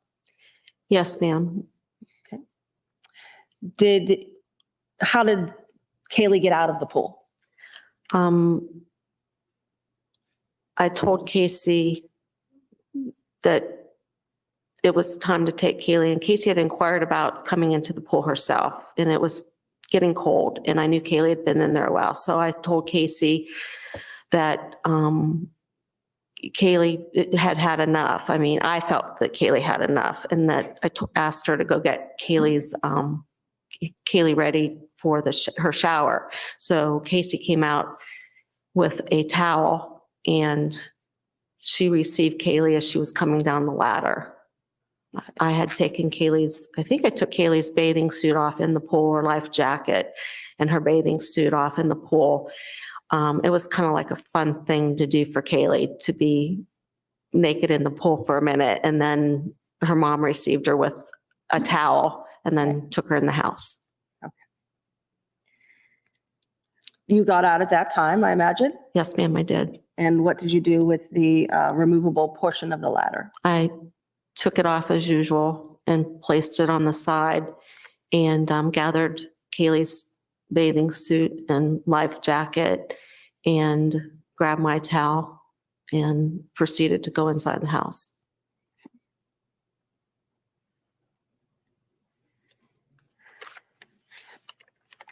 Anything else happened that evening?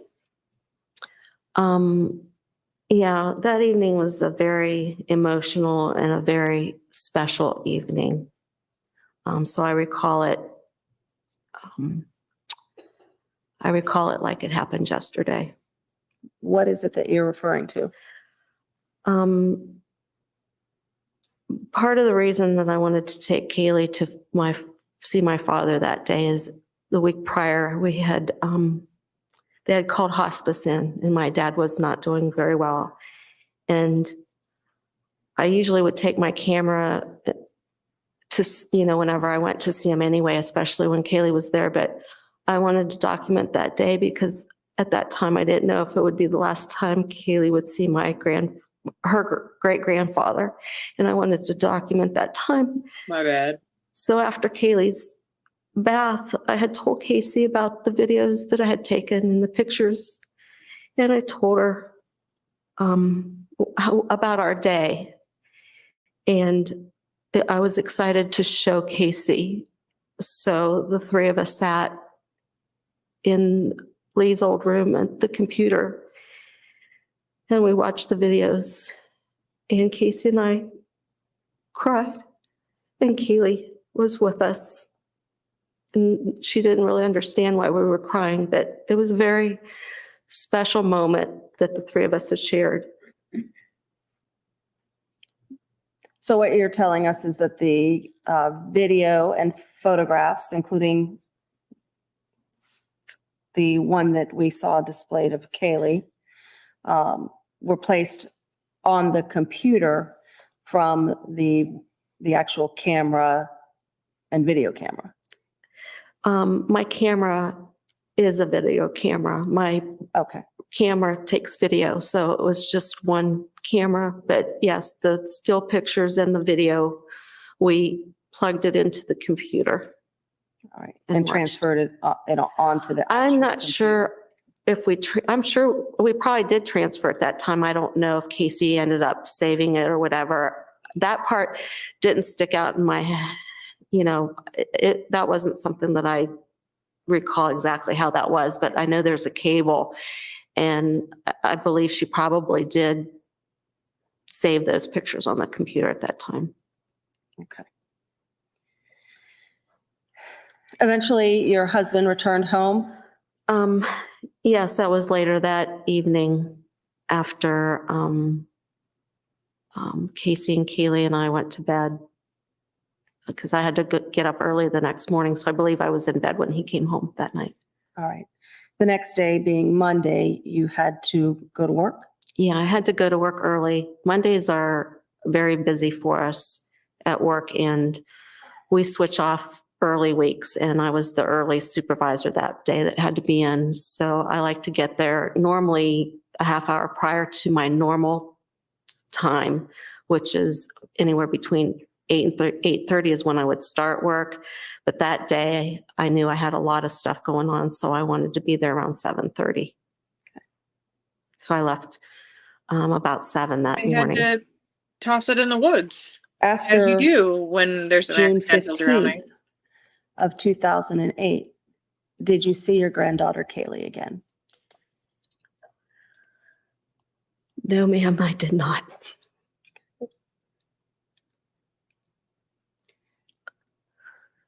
When you left for work in the morning on June 16th of 2008, did you believe Kaylee to be in your house? Yes, ma'am, I did. They didn't know. She was staying at her boyfriend's house after the little girl died. And she was telling her mom when she would talk to her that either she was with the nanny because Casey was working so much, or she claimed that they went on a vacation and different things. And then she was telling her friends that Kaylee was with the nanny or with her mom, and she was just lying to everybody about where Kaylee was. Anytime somebody would ask, like, "Oh, hey, where's Kaylee? I haven't seen her in a hot minute." And she was with her mom. As far as Cindy and George knew, they didn't have any reason to think that wasn't the case. Because up until then, it seemed like she was doing a decent job of taking with her parents' help and with help of friends and stuff. She was doing a decent job, so they didn't have any reason to believe that she would not be alive anymore or missing or whatever.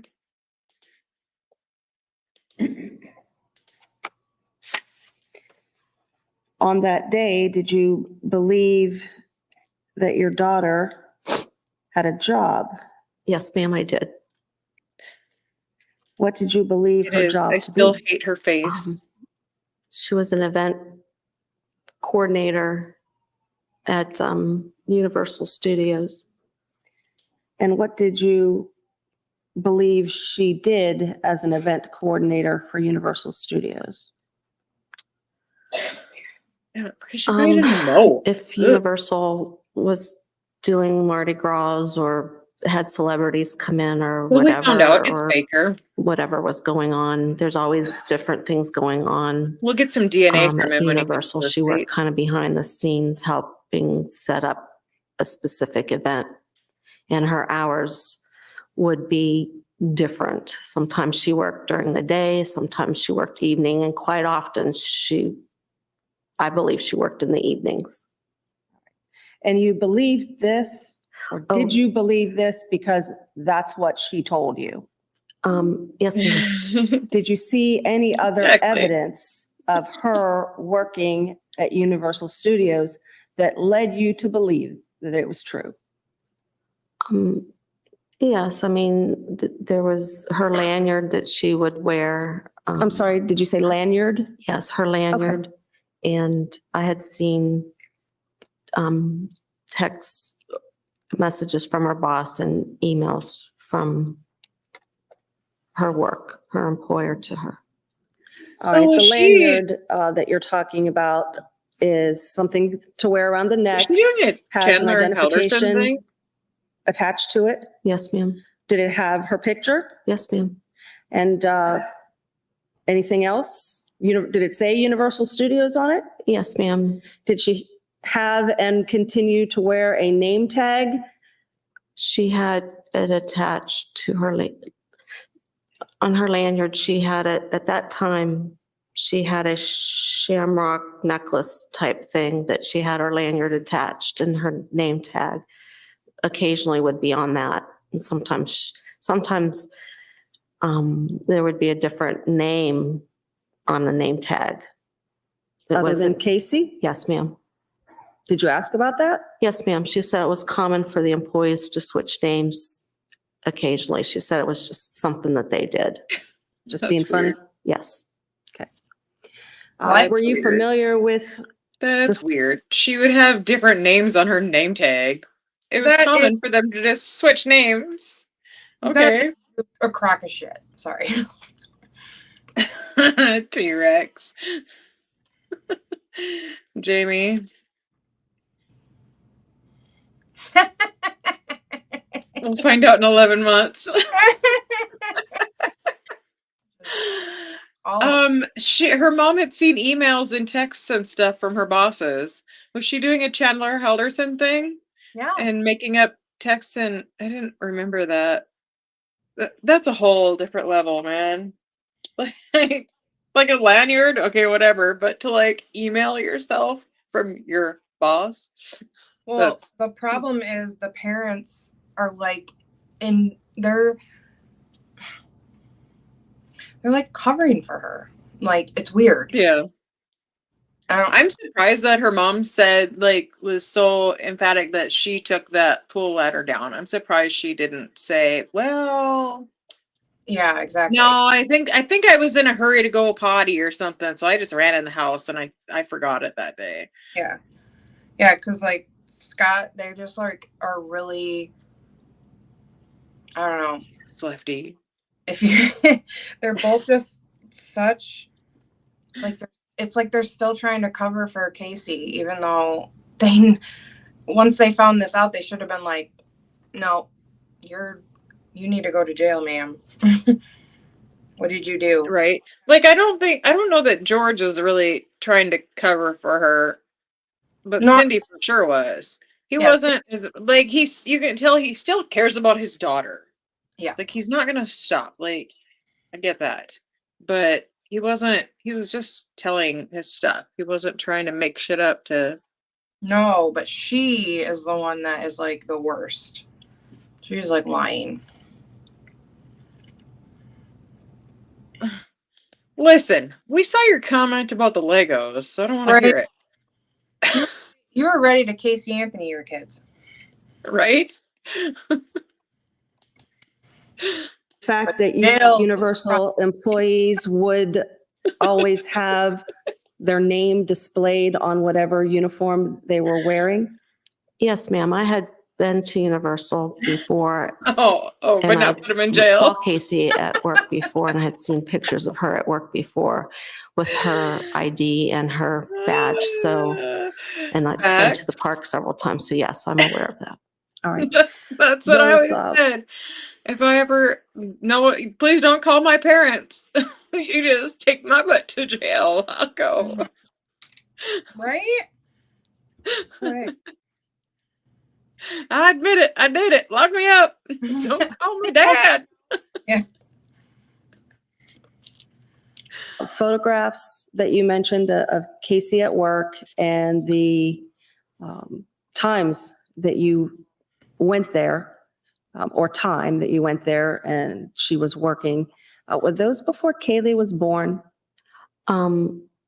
Yes, ma'am. After Kaylee arrived, did you believe that your daughter went back to work at Universal Studios? Oh, Stephen. After Kaylee was born? Yes. Yes, ma'am, she did. Okay. And you believe this because of the lanyard? No, I believe it because she did go back to work after.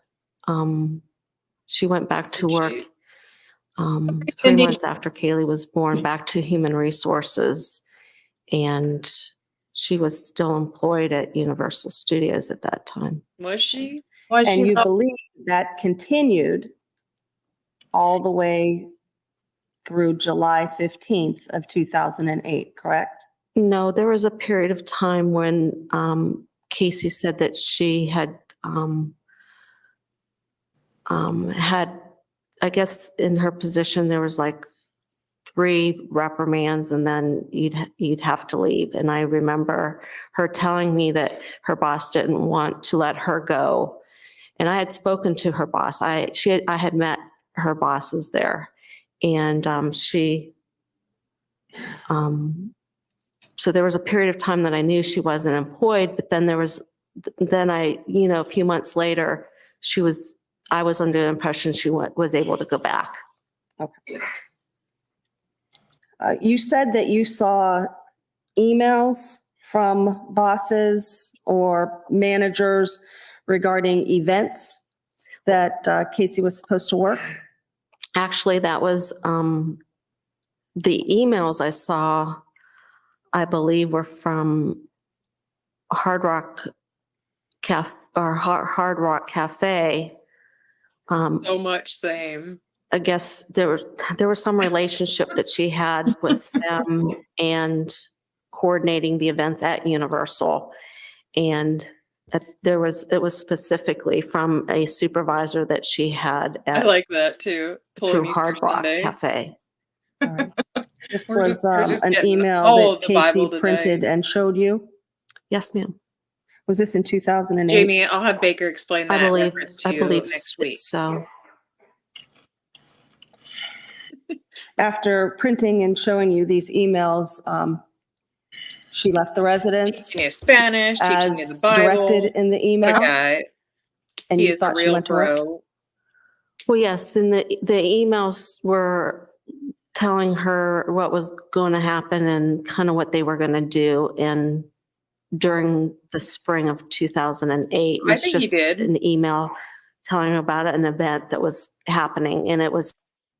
I think he saw Kaylee that morning. Because the phone records show that her phone records excuse me. Her phone records show that she left, like when he said that he saw them leave, and then he left for work and she came back to the house. Oh yeah. So I absolutely believe him that he saw Kaylee and she had the outfit on and the backpack and the sunglasses and she left to wait for George to leave for work because she Yep. knew gone. She didn't go very far from the house according to the phone records. Yeah. She left. She probably did that a lot for when she went to work. She waited for everybody to leave the house and then she probably just went back to the house. 100%. For sure. So crazy. To her and several other people. And yeah, she normally went to work. Okay. Would you watch Kaylee? Yes. Okay. How about when you were unavailable, would Kaylee be watched by her grandfather, George? It depended on what day of the week it was and what her I have hours no idea were. what you're talking about. If I was off for the weekend or in the evenings, I would generally be the babysitter. If George was not working, then she would often leave Kaylee with George, or if Casey and I wanted to spend the day together. One time we went to Universal Studios for Halloween Horror Nights and stuff. And, a lot of times we go shop and just have a girl day. And George naturally volunteered to watch Kaylee. But if I was working or George Because was you always have working, your if it was during the day, then she made abuser arrangements for someone babysit your else. little girl. For sure. Yep. Makes sense. On June 16th of 2008, did you believe that your daughter Casey had a babysitter for her daughter Kaylee? Yes, ma'am. Who did you believe that babysitter to be? At that time, on June 16th, I believed it was Zanny. Who's that? Zanny, Casey, she was a friend of Casey's, and she would refer to her once in a while as the nanny. And she was one of the primary people that Casey would leave Kaylee with. That was my impression. All right. Did you have a full name at that point? No, I did Beginning not. to mid-June of 2008? No, I did not. How long had Casey been talking about Zanny? I believe it was in the spring of 2006. Casey was still engaged to Mr. Grund, and I remember Casey talking about one of her friends that worked at Universal as an IT person, and she said that Zanny was his girlfriend, and she watched his child, and he had offered his girlfriend to, if Casey ever needed a fill-in, if either Jesse or his family or Casey's best friend Lauren at the time was outside the family, the primary care, primary babysitter for Casey, as a fill-in, if she ever needed anybody, that could be somebody that she might be able to use as a babysitter. All right. The coworker that you're referring to is whom? Jeff Hopkins. Jeez, Valhalla. So sometime in the spring of she's out there. Go find her. 2006 is when you first heard of Zanny being a possible babysitter for Kaylee, Yes, ma'am. and that there was an association between Zanny and Jeffrey Hopkins. Yes, ma'am.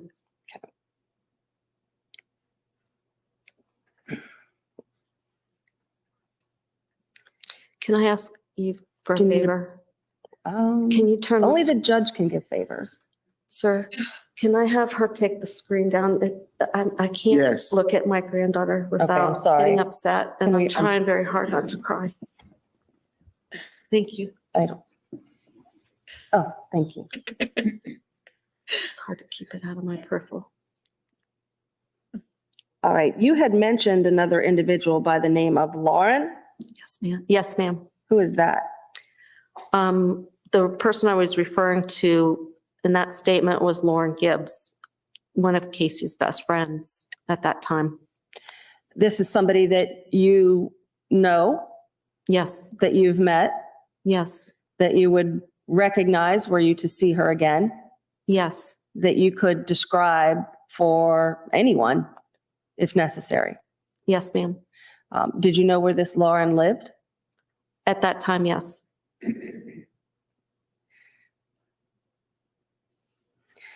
All right. When we refer to, or when you refer to Zanny, is this a person that you ever met? No, ma'am. Is this a person that you've ever seen a picture of? No, ma'am. Would you be able to describe Zanny from your own independent observation to anyone who asked? I never had an observation, so I couldn't describe it. No. Okay. Did you know where this Zanny was supposed to have lived back in 2006, 7, and 8? There were different places that Zanny had resided. when I first heard about her, she was supposed to be living on one of the student living quarters or apartments close to UCF, in the same complex that Jeffrey Hopkins lived. So it would, I'm not sure exactly which, apartment complex at that time, but that's where she said she lived. She, being your daughter, told you? Yes, that's where Casey told me that Zanny lived. It's off of Alavia, close to the University of Central Florida. Okay. And it was your understanding, based on what your daughter told you, that this Zanny moved around? Yes, quite frequently. Okay. But you never had the opportunity to go pick up Kaylee from Zanny's, or to drop her off at Zanny's, No, correct? the opportunity never arose where I had to do that. Okay. It couldn't arise. The opportunity to have to go pick her. Did you A lot. request or require your daughter Casey to contribute in any way to the maintenance of the home?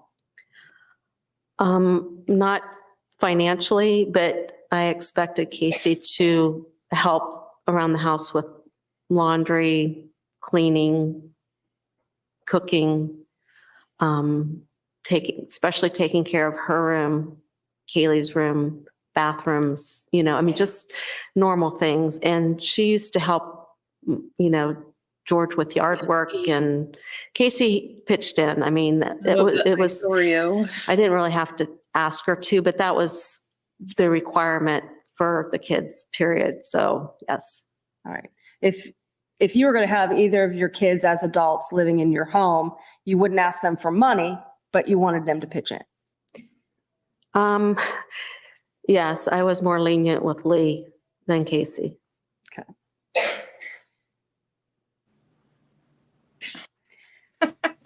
Would Casey get, aside from wearing a lanyard, would she get dressed and appear to go to work? Depends on the days. I mean, there were times that she would come to my office and she'd be fully dressed, or she said she had clothes with her. Or if I got home, she always had extra clothes with her, either in her possession walking out, or I know in her car. And most of the time she was dressed as if she was ready to go to work. Because she was lying. Right? She was always ready to cover up her This lies. Zanny individual that we discussed, did you ever find her? No. Were you looking for her? I'm shocked. Yes. Until when? Well, before I answer, can you qualify the time that I'm talking about? Up till today. Are you still looking for Are we Zanny? talking from the 15th of July? Because I never looked for her prior to the 15th of July. All right. Of 2008? Yes. After the 15th of July, you looked for this Zanny person? Yes, ma'am. Until when? Until about 6 weeks ago.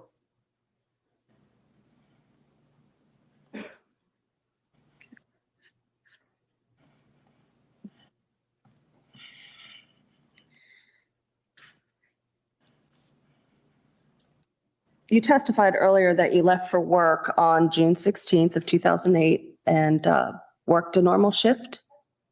A little earlier than normal, but till... Normal for a Monday, yes. Okay. Did you talk to your daughter Casey at all on June 16th of 2008? Yes, some throughout the day, I either left her messages or she left messages. As far as speaking with her,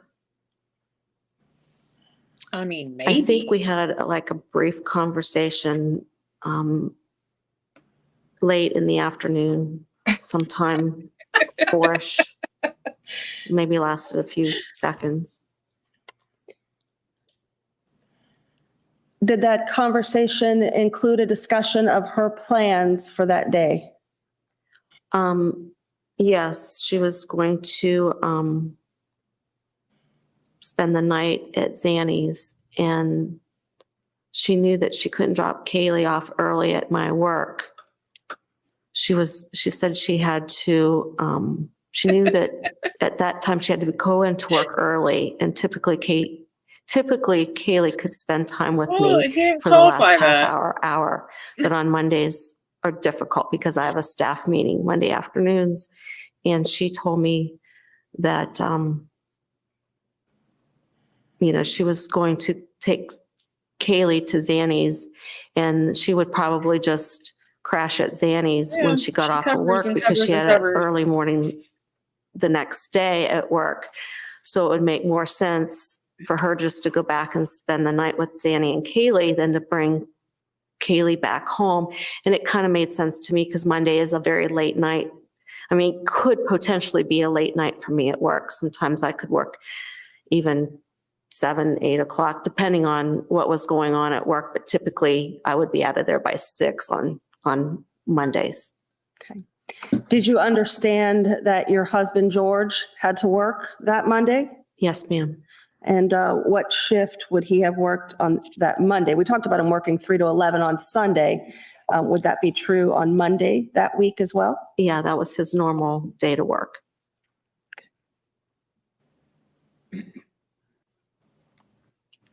So with George working from 3 to 11 and the possibility that you would be working late on that day because it was a Monday, neither one of you could have watched Kaylee. I could have watched her later in the evening, but it just made more sense. Later in the evening, you'd be settling her down for bedtime, and I would have preferred to have her for those few hours, but then for her to get up early, it made sense to me that day to let her stay that night with Zanny and Casey. Were you expecting that Kaylee and Casey would return to the home on Tuesday, June 17th? Yes. Did they? No, they did not. Did you have any communication with your daughter about her whereabouts or Kaylee's whereabouts on Tuesday, the 17th? Yes, ma'am. What were you told? That they were in negotiations or some kind of a lot of meetings. That was the reason why she had to be there early the next morning too. And she said the negotiations were going to be very lengthy. And she just said that, she didn't know when she would get done. And so she was going to stay and keep Kaylee there with Zanny. And Zanny had offered to, let her stay. All right. On that Tuesday? Yes. So Tuesday night, when Kaylee and Casey weren't there, at that point, you had an explanation? Yes, ma'am. That satisfied you? Yes, ma'am, I did. Right. Were you expecting them to return on Wednesday, June 18th? At part of the day, I thought they would, and then I heard from Casey, and she said that I believe they were headed, I think the negotiations from Hard Rock local Orlando was going to Tampa. And she said, she said it would be fun to take Kaylee with her to Tampa so that Kaylee, and we had not had an opportunity to take Kaylee over to Busch Gardens and see the animals and to the park and things. So Casey said that Zanny was free and was willing to go with her. And one of Casey's coworkers that she had, talked about was going to go ahead and bring her little girl too, so that Kaylee would have a playmate. Did this coworker have a name? Yes. Who was that? Her name was Juliet Lewis. And did Juliet have a child, you said? Yes, ma'am. Named?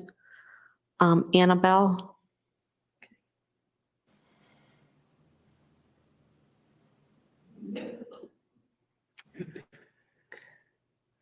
So after being told this, did you have some expectation as to when Kaylee and Casey would next be home? She thought they might wrap up Friday night with their meetings and then spend the day Saturday and come home Saturday evening. So I expected to see them Saturday evening. Okay. So that would be Saturday, June 21st. Does that make sense? Probably.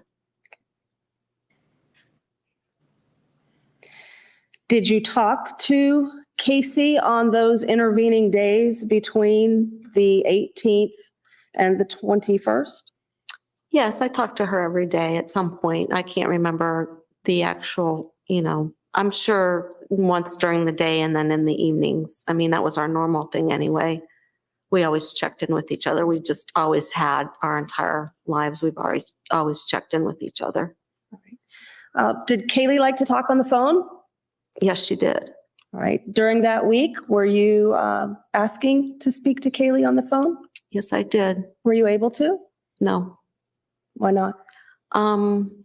There was always a reason that Casey wasn't with Kaylee. I would be catching Casey at the meeting and Kaylee was with Zanny and Annabelle, or in the evenings, Kaylee was already in bed or something. There was always a reason why I missed her.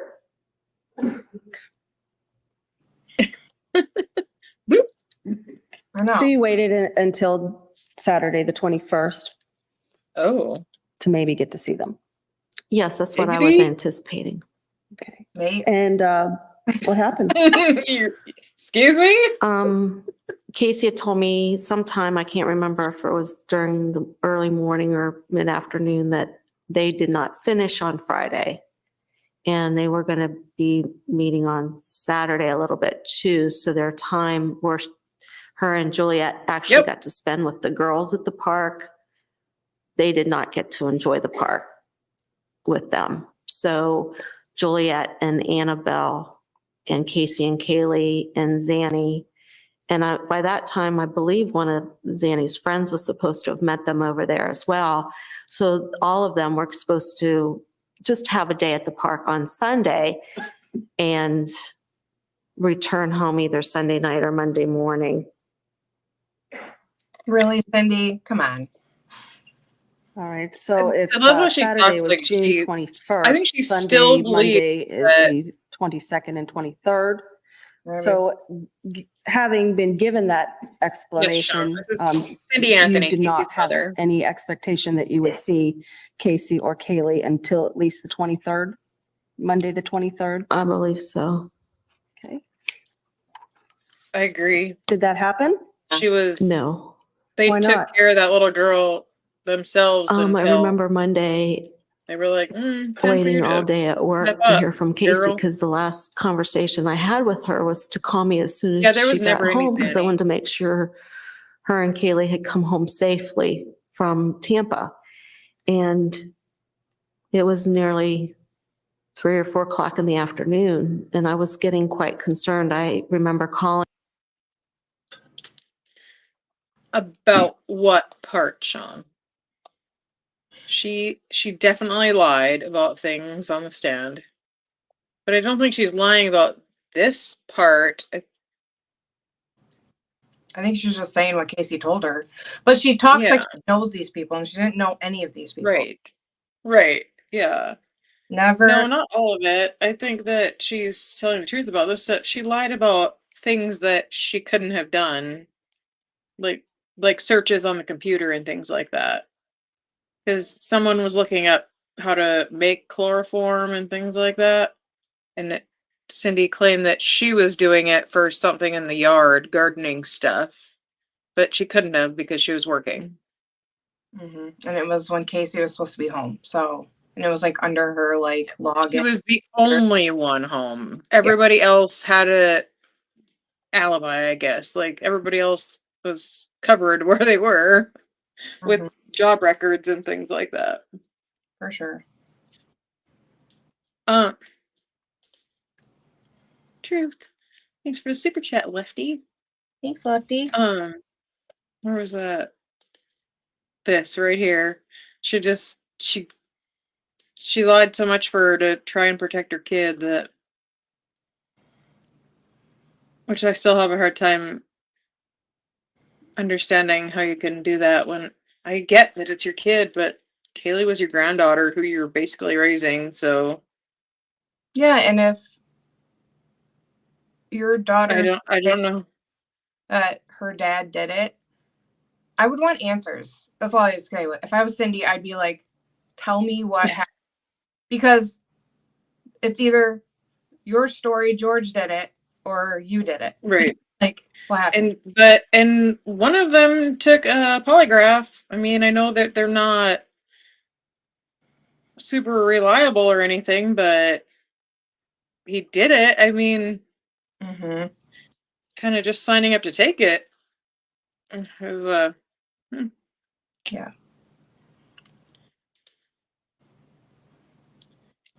Well, there is a real Zenaida Gonzalez, that poor freaking woman. Yeah, she got like railroaded for a minute there because of this. I mean, she wasn't the greatest either, but she didn't deserve what she got because of this stuff. Yeah. she probably deserved what she got for the stuff that her and her boyfriend did, but her husband, whatever he was, yeah, they both took him and passed. So yeah. Crazy.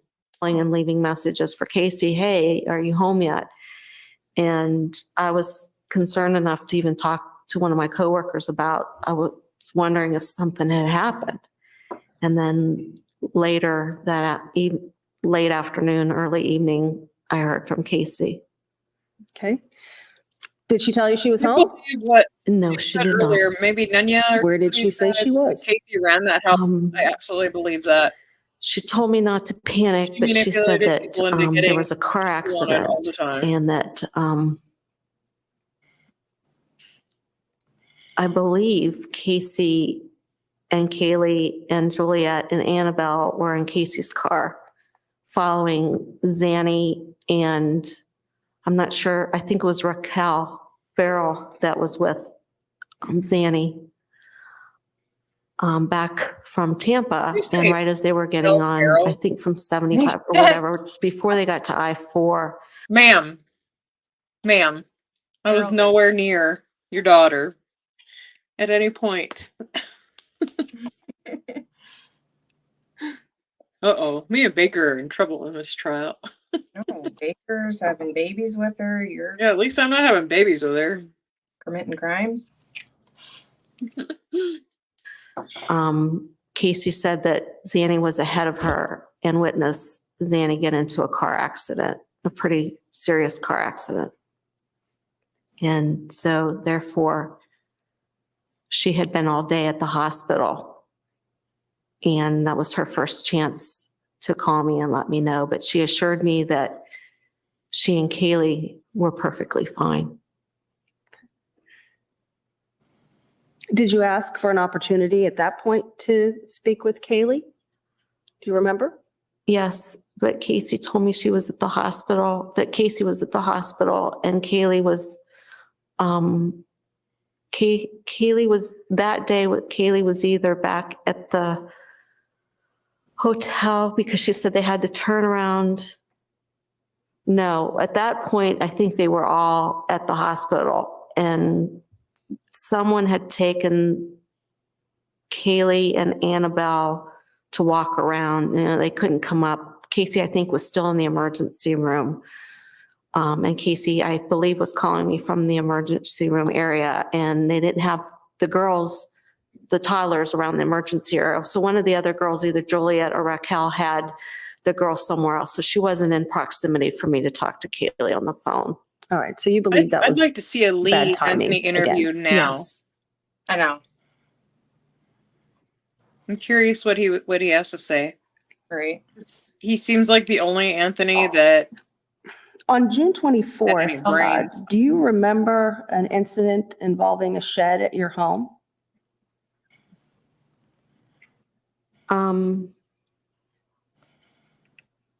Yes. Okay. Were you made aware that your husband had contacted the Orange County Sheriff's Office regarding a break-in of the shed? Yes. What time do you think he gave you that So information? sad they got in that Right awful after car it accident. happened, Oh, I line think red. he called me right around the same time he called the police to report it. I heard in the morning, it was probably between 10 and 10:30, 11. It was in the morning. I remember it was before noon. She did.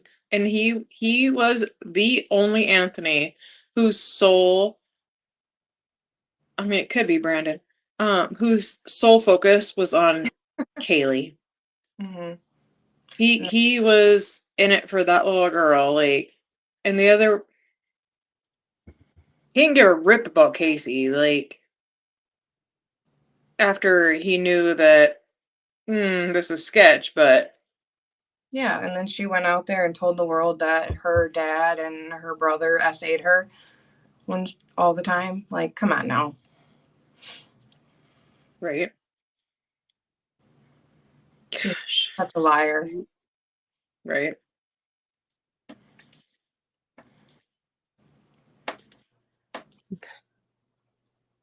That was probably her payback for him. Did you share that being information at any there for point in Kaylee time and on June 24th with not going along your daughter with the Casey? stories? Yes, ma'am, I did. Do you remember when? Shortly after I spoke with George, I spoke with Casey to find out what their plans were and how Zanny was and, what was going on. And just in casual conversation of what was going on, I said, well, do you want to hear something that happened to Dad today? And I said, someone broke into the shed and, had stolen his gas cans. And I chuckled, and I can't remember Casey's response or anything, but I remember telling her the story because I thought it was, brother. Something that would lighten the day for I her, think but something that was going on in our lives just to come. I think we did his like last week or the week before, didn't we? Did we do Lee, or was it just the jail call? Oh. I think you just did the jail call because last week was Okay, yeah, we didn't do his testimony. Yeah, we did the friends and things like that last week. Okay, so we just did his jail stuff. That's right. Yeah. Yeah, we'll definitely. I think I'm gonna do all of Cindy's at once, and then not at once, but do all three of hers, and then maybe do Lee's. I decided to take a break from the Anthony's last week. Yeah. Oh, the week before we didn't do anything because I didn't stream. That's right. Because they're hard to listen to. Yeah, they are. Because they drive me crazy.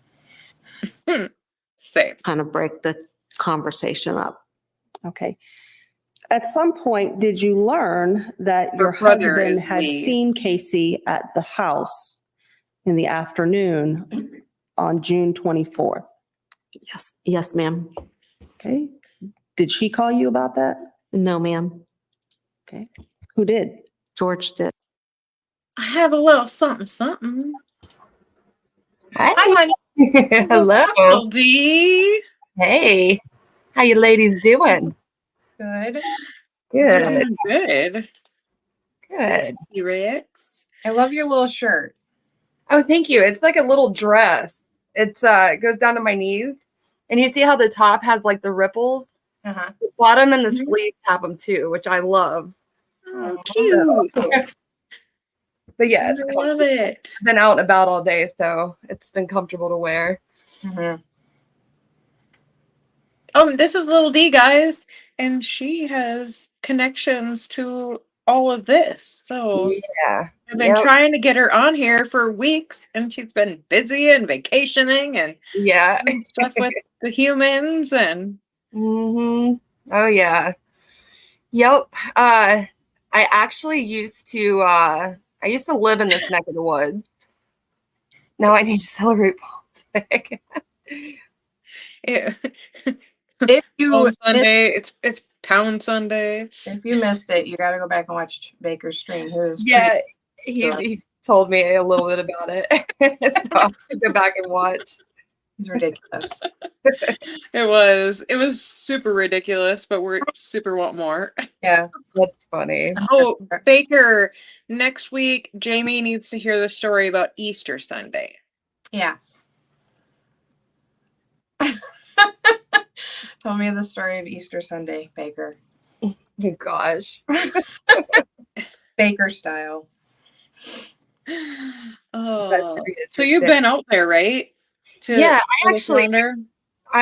okay, so I grew up in Orlando, went to school, elementary school, right next to where all this happened. And now I'm still like close by to where it's all at. And there's some connections with it because Casey Anthony, she went to the same school as my brother, which is crazy. Like I think he was a couple of grades ahead of her. So, and in fact, he was, because he graduated. Oh God, I don't even know. I know that's awful, but they were a couple grades apart. So, and my stepdad's new wife was her school counselor. So she had met with her a few times and stuff like that. So we know who she is through that. But also, the biggest thing is Jeff Aston, the defense attorney Ashton. and all this? No, the prosecutor. The prosecutor. He worked my aunt's murder trial back in 94, 95. Oh, and my brother, I think he graduated in 99. So I don't know if he actually went to school with her, but they went to the same school in Orlando. Right. Oh yeah, he would have, if he graduated in 99, it would have been well before her. But that's still because she would have been like, well, Casey, she would have been like 2007. I think she would have graduated before Kayla was born, wasn't she? Yeah, She was 19. She had her. Jessica reloaded. Yeah. Danielle, is that the hot brother? Yeah, it's my hot brother.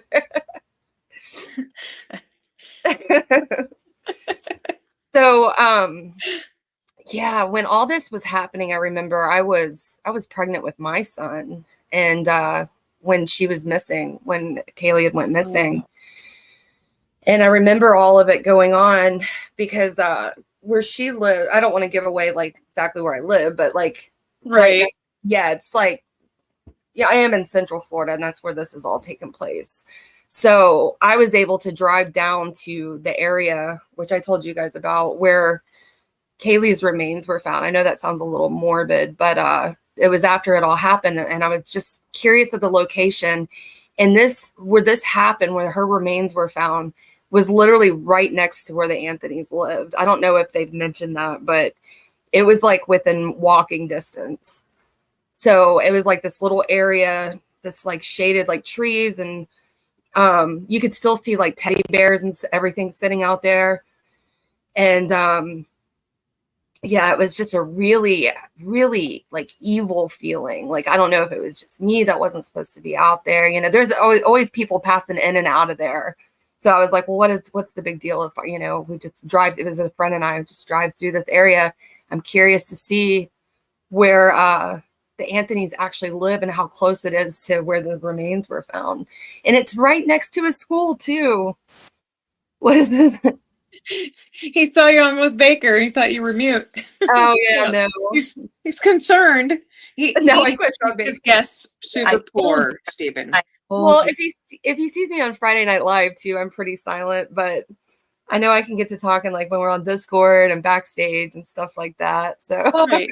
Here's the thing, you have something to talk about, like really talk about, or like about, so it's a lot easier to like. Yeah, exactly.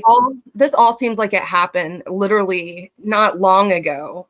So watching this and you replaying all, the trial, it like brings back a lot of memories, a lot of like God, this seems like it was yesterday, and it's crazy to believe that Kaylee would be Kaylee. It's Kaylee. I said Haley. I would be what, like 18 now, 17? More than she was born in 2005, so she would be 19. 19, Crazy, right? So yeah, it's crazy. I remember her missing posters on the and on vehicles and like on stores, and there was searches everywhere from one up and down, like from one end of Florida to the next. So and this family, it's hard. It's hard to talk on Friday Night Live because y'all never shut up. Yeah. You never give anybody a chance. That's every time experts like, why are you quiet? You people won't shut up. Yeah. And sometimes I just don't know what to add to the whole conversation. Like if they're talking about like sports or something like that, I'm just like, well, I don't have anything to say about sports. So I'm not going to say anything there. They're like, oh, just butt in and change the subject. I'm like, yeah, because that's not rude. And to what? Yeah, into what? Something I like? Like, let's talk about punk rock. Okay. Well, Jamie and I just talk about our cycles. Yeah, we just that's always something to talk about.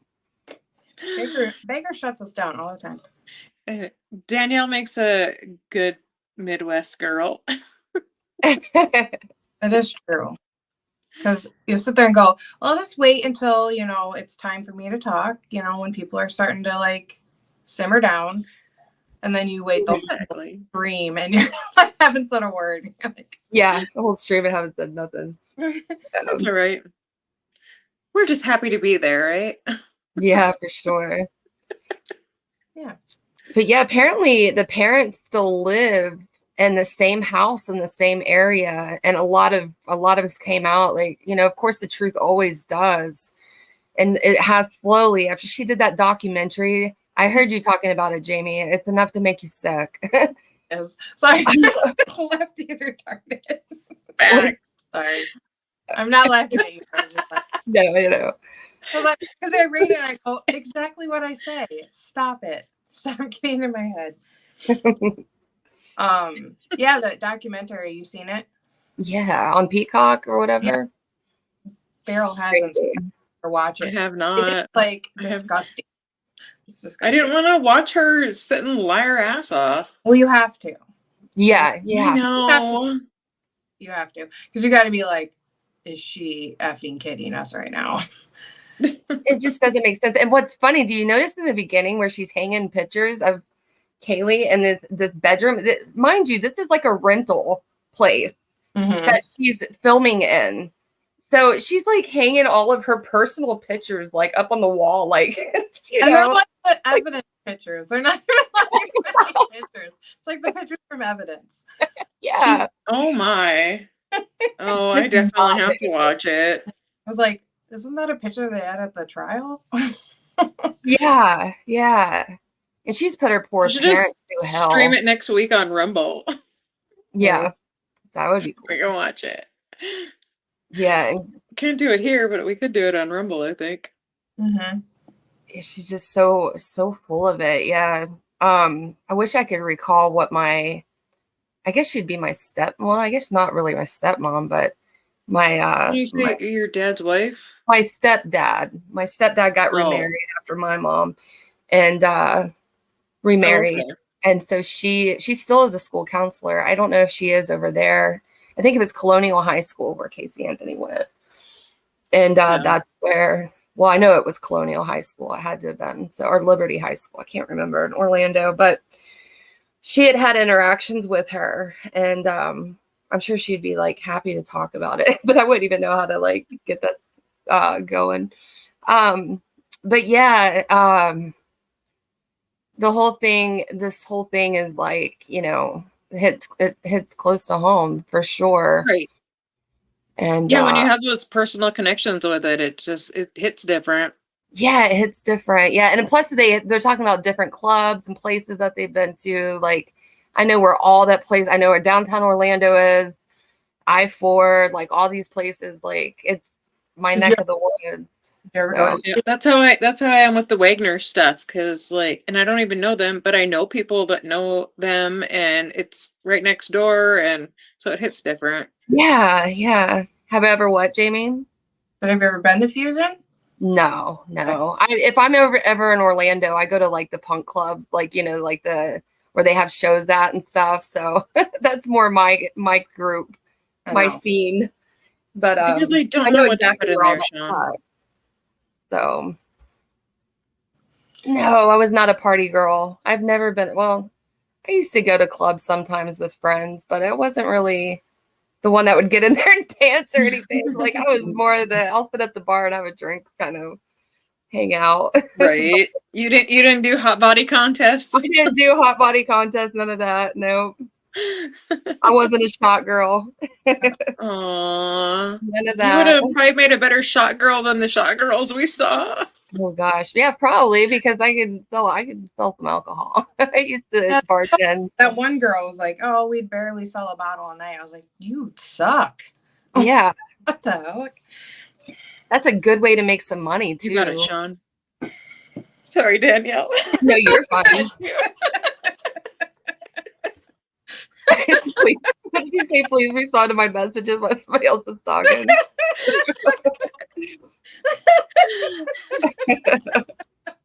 Listen, funny. we always get in trouble for not talking on stream, so we're just going to talk over each other the whole time now, and we'll just there all you three go. talk the whole time. Yeah, all three at once. That's funny.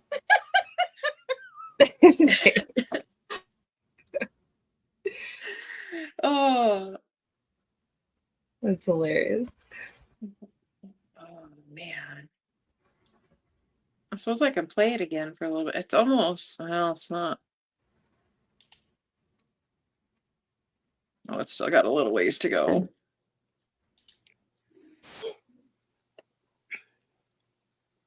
Did you try to contact her after learning How about that she was at the house and say, I thought you Sir, were in we the force you hospital in into Tampa? options, not the other way Yes, ma'am, I around. did. How'd that conversation go? I asked her, I said, Casey, what were you doing home? I thought you were in Tampa. And she said, Mom, I think they're going to admit Zanny. She has no identification. She didn't have her insurance information with, or she had her identification, but she didn't have her insurance information with her. And Casey had volunteered to drive to Zanny's apartment to pick up. She had made arrangements with Zanny's 2011. Mother, sister, brother, a family member. No, the or crime was in someone. It could have 2008. even been Trial another was roommate. I know she made 2011. arrangements with someone to get into the apartment and to get Zanny's insurance information. And she told me that she stopped home to get some things because she was headed back. And she didn't know at that point when they would be home. And I said, well, why didn't you bring Kaylee back? Because I would take off work to watch her and then you wouldn't have to worry about Kaylee. And she said, it didn't occur to her. She wasn't thinking she was at the hospital and Kaylee wasn't with her and they needed it. So she just said she just drove home and got it. And she said that she had seen her father and she told me that she had given him back the gas cans. She explained that she had taken them with her when they were driving to Tampa, when she knew she had to go to Tampa, that she had taken them with her because she thought just in case, because she said there was something wrong, she thought with her gas gauge and that sometimes it wouldn't read that it was on empty. And she explained that occasionally she would have to take the can to go get gas, or if she had run out of gas a few times, I guess. So that's the explanation. Now, did you get that explanation on June 24th? Yes, ma'am.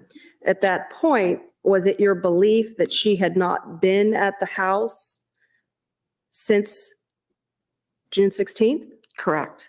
Did you ask her when it was that she got the gas cans that she took as a precaution. Of Kaylee? I didn't think about it because I didn't. Yeah. Yeah, we don't know, do we? It was Baker. Oh, was it Baker? Yeah, we found that out when George was on the stand. He said it was Baker. Oh my It's god. okay, Baker. Cindy also invoked my name on here today, so Yeah. we're in big trouble in this trial. Yeah. Oh, gross. Gross, Baker.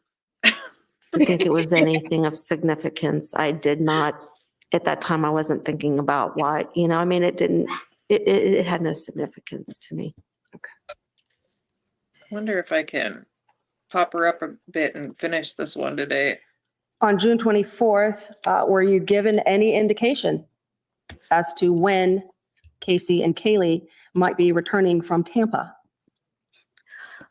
Yeah, I asked her why she was doing all this and not a family member of Zanny. I said, it's really not your responsibility to stay there and take care of Zanny. I think 2011, your responsibility is to bring Kaylee home, because the longer Kaylee would stay away in this environment, I didn't think it was a good idea. So I was asking her why, and she said, Mom, Zanny's mother is very ill and she's not able to leave. And I believe she said Zanny's brother was taking, between Zanny's brother and Zanny's sister, between their working and their jobs or whatever, it was their responsibility to care for Zanny's mom. So she really didn't have anything. And her roommate, Raquel, had been hurt. She said she had either fractured or dislocated her shoulder. And Raquel's mom was coming from Jacksonville to pick up Raquel and take her. So Casey felt obliged to Zanny to stay with her. And she kind of wanted to keep Kaylee close to her. She just felt like she needed Kaylee. So. Now, by this time, were you missing your granddaughter? Oh, I started missing Kaylee June 16th. So yes, I miss Kaylee every day when I went to work, those hours I was at work. So yes, I was missing Kaylee very much at that time. Did you start sleeping with some of Kaylee's items? Yes, I think about that time, or a few days before that, I went and grabbed Kaylee's favorite teddy bear. We call him Teddy. And everything. I had Teddy I would cuddle with at night because I was used to cuddling with Kaylee. Kaylee or Casey, or the three of us would usually cuddle at night if she was home. If not, it would be me and Kaylee before I went to bed. Okay. Bertie, we'll take a 10-minute stretch break at this time. Sir. Okay, members of the jury, we'll take a 10-minute stretch break. You may proceed. Thank you. Mrs. Anthony, when we took the break, we were talking about you were sleeping with a teddy bear. Yes. Does that sound right? Yes. At some point in time, did you discover that the teddy bear was missing? Yeah, a few days later, or at some point. I mean, I started sleeping with Teddy probably that weekend, and then after 4 or 5 nights, then I noticed it was missing. All right. Did you advise your daughter that you were sleeping with Teddy? Yes. I think. At some point I did. I don't know if I did during that time. It might have been later. I know I advised her, but I don't think I did during that time. I think it was after all of this. All right. We'll get back to that. Let's talk to the time frame of the end of the week that included the events of June 24th. On June 25th, 6th, or 7th, that would have been Wednesday, Thursday, Friday of that second week since they had been gone. Did you see them? No, ma'am, I did not. Okay. And I'm not doing shots anyway. Expecting a return after the situation with Zanny at the hospital had resolved? It didn't get resolved until I believe late Thursday, I think. They were going to release Zanny, and Casey had said that she had a concussion and there was maybe some internal bleeding, and they wanted to watch her. Yes. And they wanted to keep her for observation, make sure she didn't, or Zanny, have a hemorrhage and die. So, Casey stayed up there with her, going back and forth. they were planning on, Zanny got released sometime late Thursday, and I believe they just, instead of driving back late Thursday night, they brought Zanny back to their hotel at the Hard Rock Hotel in Tampa, and was going to come home No, Friday. you said Mallory. Danielle's going to go out looking for a So Mallory you're now. expecting Casey and Yeah, Kaylee to show that up was then at your Mallory. home on Friday, June 27th. I was hoping she'd surprise me at work and just come right to my work and see, you know, bring Kaylee up. She would always bring Kaylee up to work, and everybody loved to see Kaylee too. And it was, I mean, my environment, you can bring a child in periodically. I mean, we didn't have patients or anything where I worked, so. Okay. Did that happen? No. Do you know why? I believe sometime in the early afternoon, Casey told me that they had gotten back. She thought she was going to be off, you know, that evening or that afternoon, but she had gotten back and she was called into work. And so she wasn't going to be, she had to go in for a couple hours, I guess, to be debriefed or whatever on what happened and everything. So she had to go into work for a few hours. So I was supposed to see them at home when I got home later that evening. They were supposed to be home. Okay. And did you see them? No, I did not. Why not? Do you know? That evening, Casey called and said that her friend Jeffrey at that time had moved. Oh, hold your hoops for you, out-of-state. Danielle. Yeah. And Oh, dude. in 2008, at that time, I was under the impression that Casey and Jeffrey had dated the period of time. So they were, you know, Casey still, you know, liked Jeff a lot, and she hadn't seen him for a while. And Jeff was in town and staying in Orlando, and he had heard about Zanny and wanted to see how she was. So she wanted to go see Jeff, and Zachary was Jeff's little son, who was a year older than Kaylee. And Kaylee and Zachary were close friends, and Casey thought it would be fun for Kaylee to see Zach. So I'm just the grandma. You're referring to Jeffrey Hopkins, the person that you had discussed in earlier testimony that had actually, to your understanding, introduced Casey to I don't do Zanny. shots. Yes, Jeffrey was very close to Zanny. Yes, he was the one that introduced. All right. And you also just testified that you believe that Jeffrey was a suitor Yes. of Casey's at some point. Is this someone that you've met, Jeff Hopkins? No, I never met Jeff. There was numerous times when we were supposed to meet Jeff and Zachary over, I would say probably from the, fall of 2006 through 2007 and up until probably November, December of 2007. Danielle's Casey and newest arch Jeff were, nemesis. you know, close. At times, you know, they started out as a friend, very good friendship, and then it grew into actually, she described that he could be potentially someone that down the road she might want to settle down with. So there was always dates that we were going to do. We were going to go to SeaWorld with the kids. There are and other ways meet him. And besides in shots. fact, Christmas of 2007, Casey and Kaylee and I went to Fashion Square Mall to get pictures of Casey with Santa. Mhm. And we were going to meet with Jeff's mom, who I wanted to meet, and she was going to bring Zachary. And we were going to have a day at the mall, have lunch, and get the pictures taken with Santa Claus. So, you know, up through that period of time, All right. I heard, you know, From what you're saying, that event with Santa Claus didn't occur. did not. I mean, it occurred, but For not you. with them. It occurred with Casey and Kaylee and myself. We waited for a while and something happened. I was told that Zachary had an asthma attack and could not come. So we went ahead and had our pictures with Santa and then did our lunch and had a girls' day. So since Jeff Hopkins and Zachary were in town, Kaylee and Casey were where, supposedly? I can't remember what hotel in town. I'm somewhere close to Universal. I can't remember for sure if it was Hard Rock, associated with the Hard Rock or whatever. But since YouTube Jeff just had blocked you know, also worked there my too, had comment connections or on whatever. my But channel. he was staying at a hotel down by the park, and that's where they were going to meet up. They were going to have dinner. And then Casey was supposed to come home later that night, late that night with Kaylee. Friday the 27th? Yes. Okay. Did that happen? No, it did not. Do you know why? I guess Jeff had a rather large, my impression of Jeffrey was that he was he had a trust fund and he was pretty well off. He didn't have to work unless he wanted to. So he had a suite or something, and he invited Zanny and Casey and Kaylee to stay with them that night. And then the next day it would be fun again to take the kids to Universal, and just kind of, they were getting reacquainted, and Casey was jumping at the chance to have Jeff. And Jeff seemed like someone that was very stable from her description of him. Right. And Casey had a very good relationship is what she said, or the way it was described. And, kids the same age. Yeah, kids the same age. And I thought, who am I to interfere with that? I mean, Casey's, a grown woman. She was living in my home, but she was an independent person. I mean, it wasn't like she was a kid.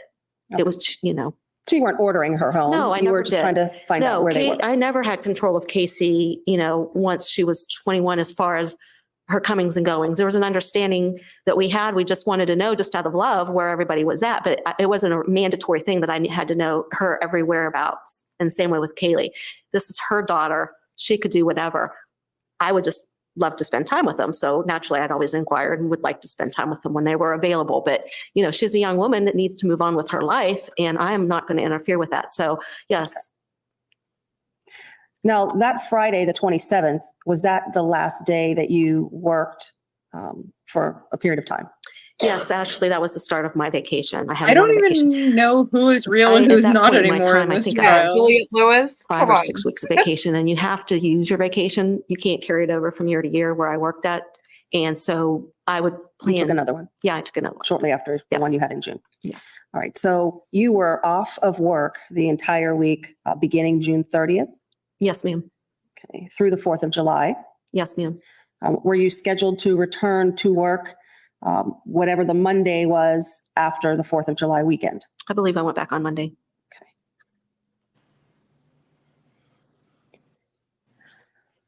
All right. That weekend before your vacation started, where you learned about the party suite at the Hard Rock and all this, were you expecting that they would be there for an extended period of time?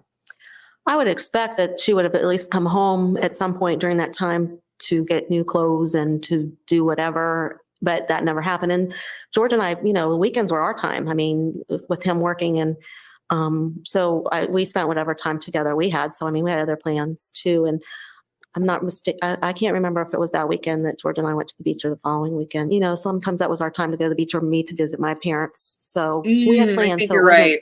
I'm not sitting home during all this time, and that's all I'm doing is waiting for my daughter and granddaughter to come home. I had other things to do in my life too.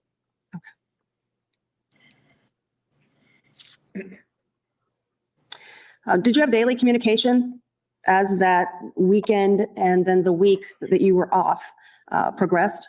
Did you have daily communication with Casey? Yes, I don't think there's ever a time where I didn't have communication with Casey, at least once a day during that time, either by a phone call, voicemail, text messages. I had communicated with her at all times. So I thought I knew where she was. Okay.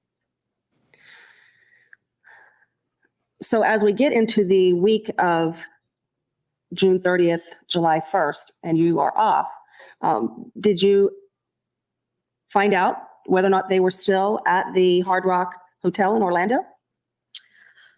Oh, I'm trying to think where. At that point, I believe she was headed back to work on Monday, and Zanny was going to watch Kaylee Monday. I don't know. I'm sorry if I can collect my thoughts for a moment.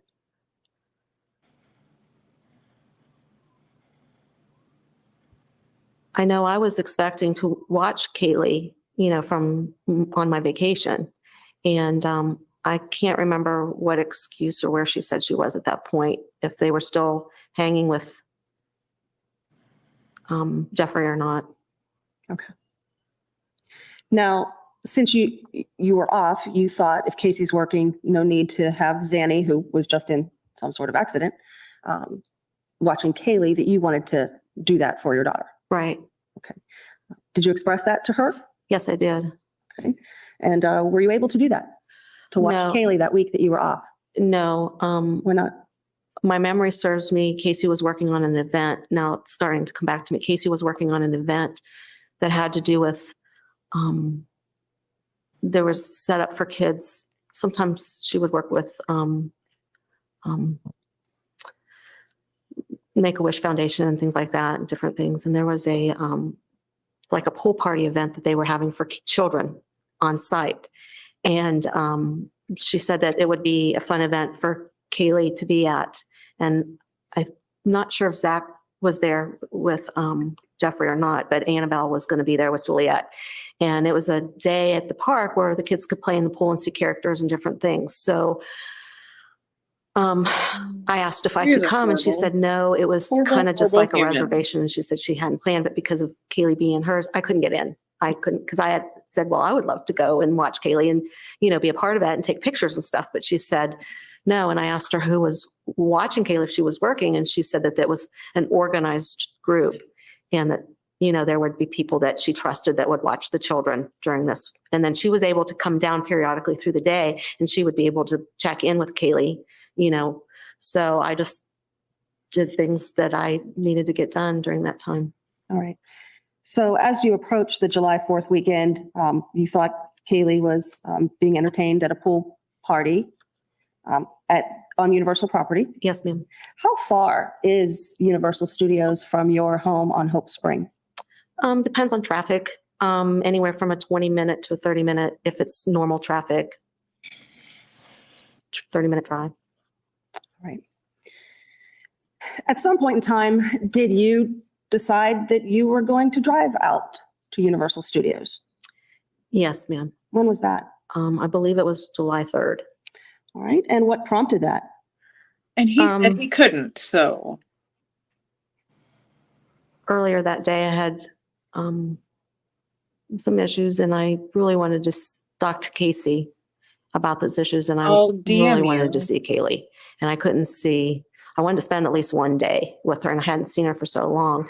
So I talked to Casey earlier, and Casey said she was, you know, at Universal. So let me just stop you there. The issues that you said that you had, were those money issues that involving Casey that you wanted to talk to her about? Yes, ma'am. Okay. So you talked to her on the phone? Yes, ma'am. It was. Did that resolve the money issues? No, I talked to her on the phone to find out where she was. I didn't want to discuss the issues on the phone with her. I wanted to do that face to face. So I decided when I left the bank to go ahead, since she said she was at Universal, I figured I'm just going to go ahead and drive to Universal Studios. So I went ahead and drove to Universal Studios and parked and walked into the park and went to guest services. I didn't buy a ticket. I figured she would just meet me down at guest services, and then I would be able to talk to her and then be able to pick up Kaylee from that point. I didn't tell her I was coming. Okay. So once you arrive at guest services, do you see Kaylee and Casey? No, because what I did when I got to guest services is I called Casey. She didn't know I was going there. So when I got to guest services, I called Casey from my cell phone, and I just waited there and told her that I was there. And I said, you know, can I talk to you? And she told me that she was not there. At Universal in Orlando? Right. She was not at Universal Studios. Okay. Where was she? She told me that she was actually in Jacksonville, Florida, which came as a complete shock to me. And I said, what are you doing in Jacksonville? And she said that her and Case, she took Kaylee with Jeff. She followed Jeff back to his condo in Jacksonville. That was where he was residing, and was going to try to rekindle more than their friendship, because it had gone very well those days that he was in town. And she didn't want to, you know, she didn't want me to know beforehand that she had left town without me seeing her and Kaylee. So it was a shock, and I was upset. So is this mid-afternoon on the 3rd of July? Yes, it was sometime around 3 o'clock.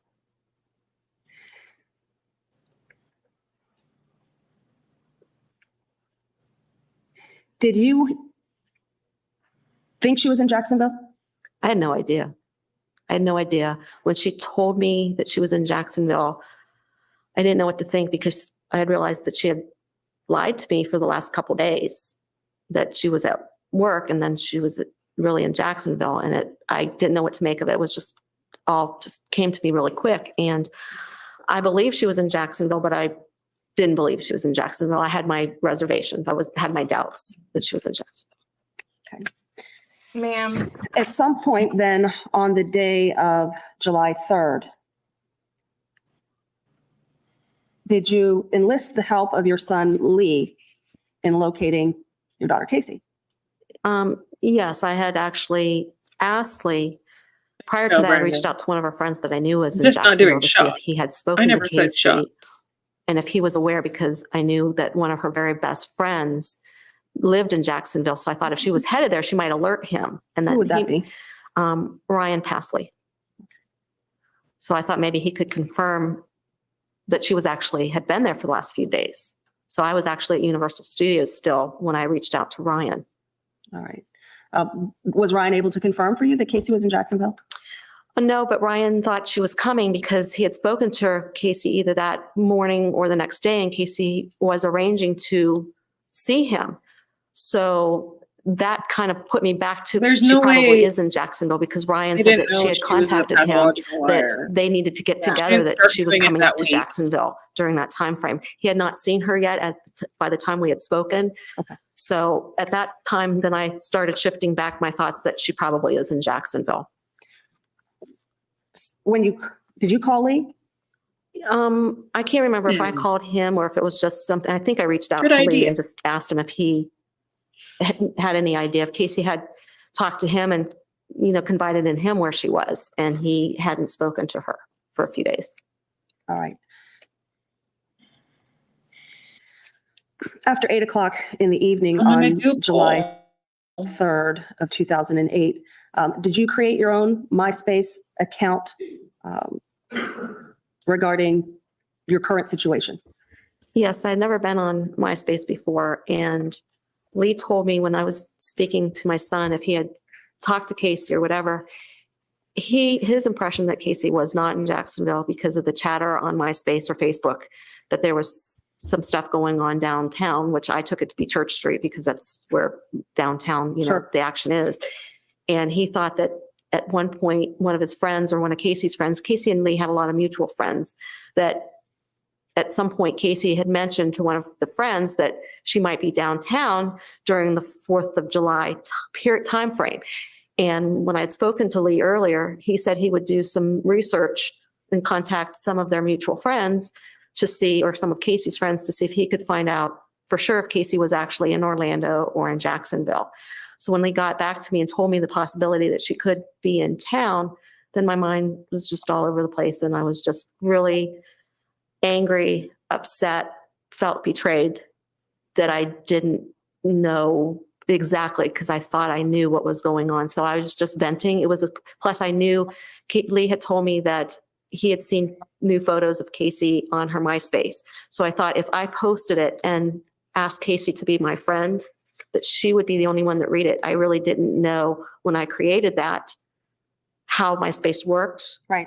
So it was a way I had written to Casey, and I was describing in my MySpace to her how she made me feel during that time. And I was hoping that she would contact me through MySpace. And just. So you created a MySpace account. I wanted, right. It was my way of venting without yelling at her and getting on the phone and being upset. And I figured in writing, she would understand my feelings from that day, how I felt being betrayed. All right. If I may approach the witness with what's been marked as State's Exhibit MG for identification. You may.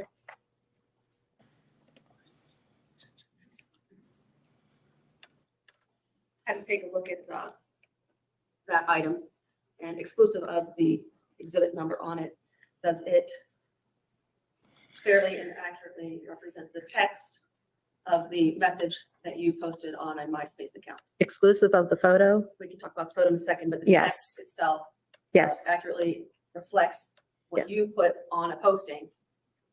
Yes. Correct? Yes, ma'am. Does the date and time that are affixed there also accurately reflect the date and time that you would have made the posting?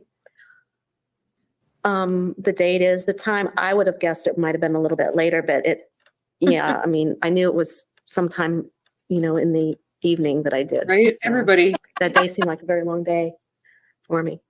The photograph that you said is on that exhibit, is that one that you affixed or you believe was placed there later? It was definitely placed there later because I never posted a photograph. Number one, I didn't know how to. But the text, the date and time are accurate. Yes, ma'am. Your Honor, at this point, I would seek to introduce states and chief verification of the evidence as the state's next member. What says the defense? We would object and ask for further argument on the matter. Well, let me see it. Short basis of objection.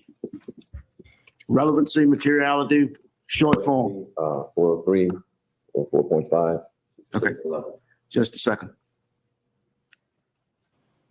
Objection sustained.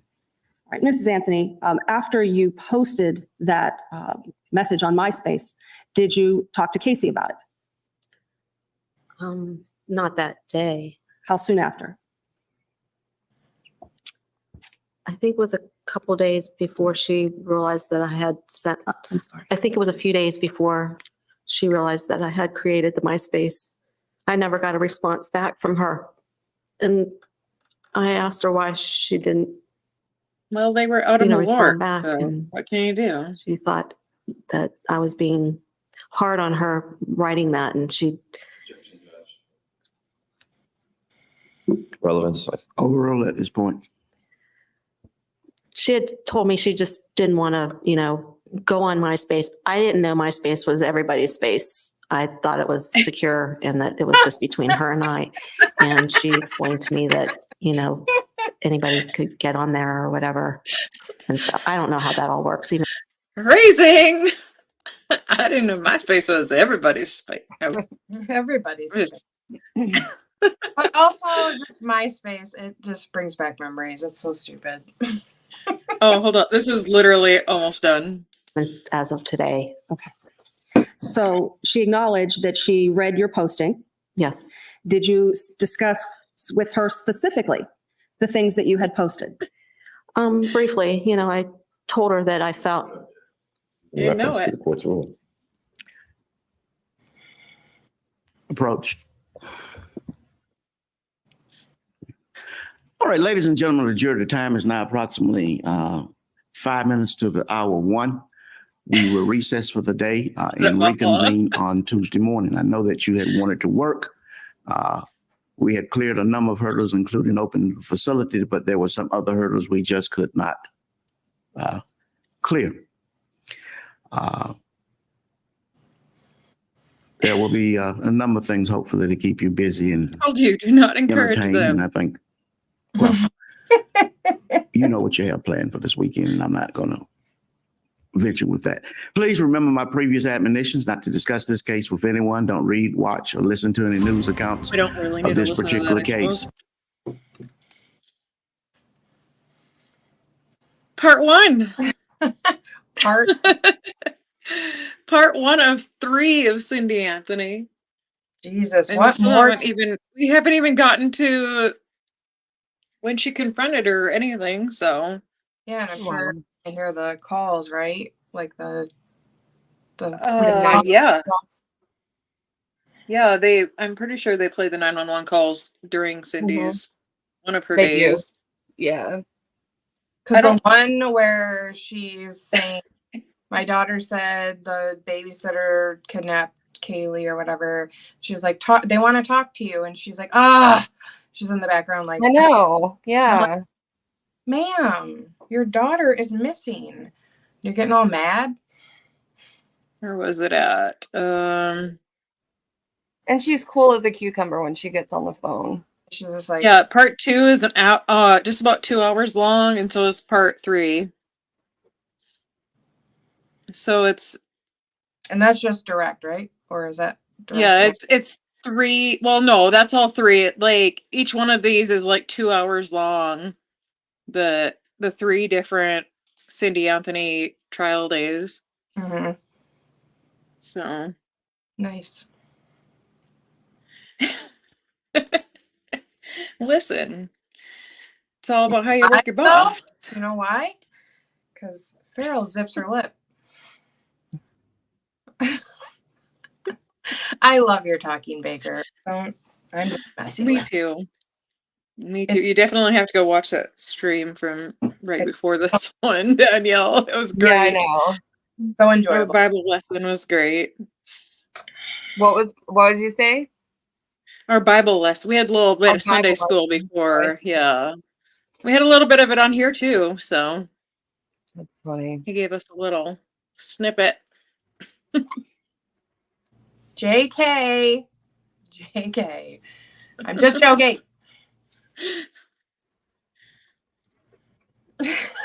Ooh. Because he's going to use it against me for the rest of my life. Oh yeah. Preacher Baker. Preacher Baker's pretty fun. I'm here for it. So, I have a stream to do in like 2 minutes. So, I'm gonna play the outro, guys. Thanks for hanging out. I super appreciate it. Danielle, thanks for coming on, and Thank you. I'll send you a link next week too. You're more than welcome to come hang out I appreciate anytime. it. Yeah. I totally forgot, and then we were talking about your stuff again. I'm like, oh, I forgot. Oh. So I'll have to add you to my. Oh, not saying that. I'll add you to the list. Oh yeah. Make Yeah. sure. Hey, before you close Yeah. up, redirect to your own stream, did you? I can't redirect. Yeah, you can't. Well, So, put up the link, somebody. but I can put up the link. Hold on. I'll have to find it here again. So you're going straight over to your other stream? Yeah. Okay. Not my stream. It's actually with Reloaded. Oh, okay. You're gonna be on Reloaded. It's cool. So yeah, we're gonna do some Sov Sit. Oh, okay. Get loaded with Reloaded. Nice. I love that girl. Yeah. So, all right. Thanks for joining, guys. There's the link if you want to come over and hang out with me and Jess and maybe drink a little, watch some Sov Sit videos. I gotta find my outro. What time does it start? 7?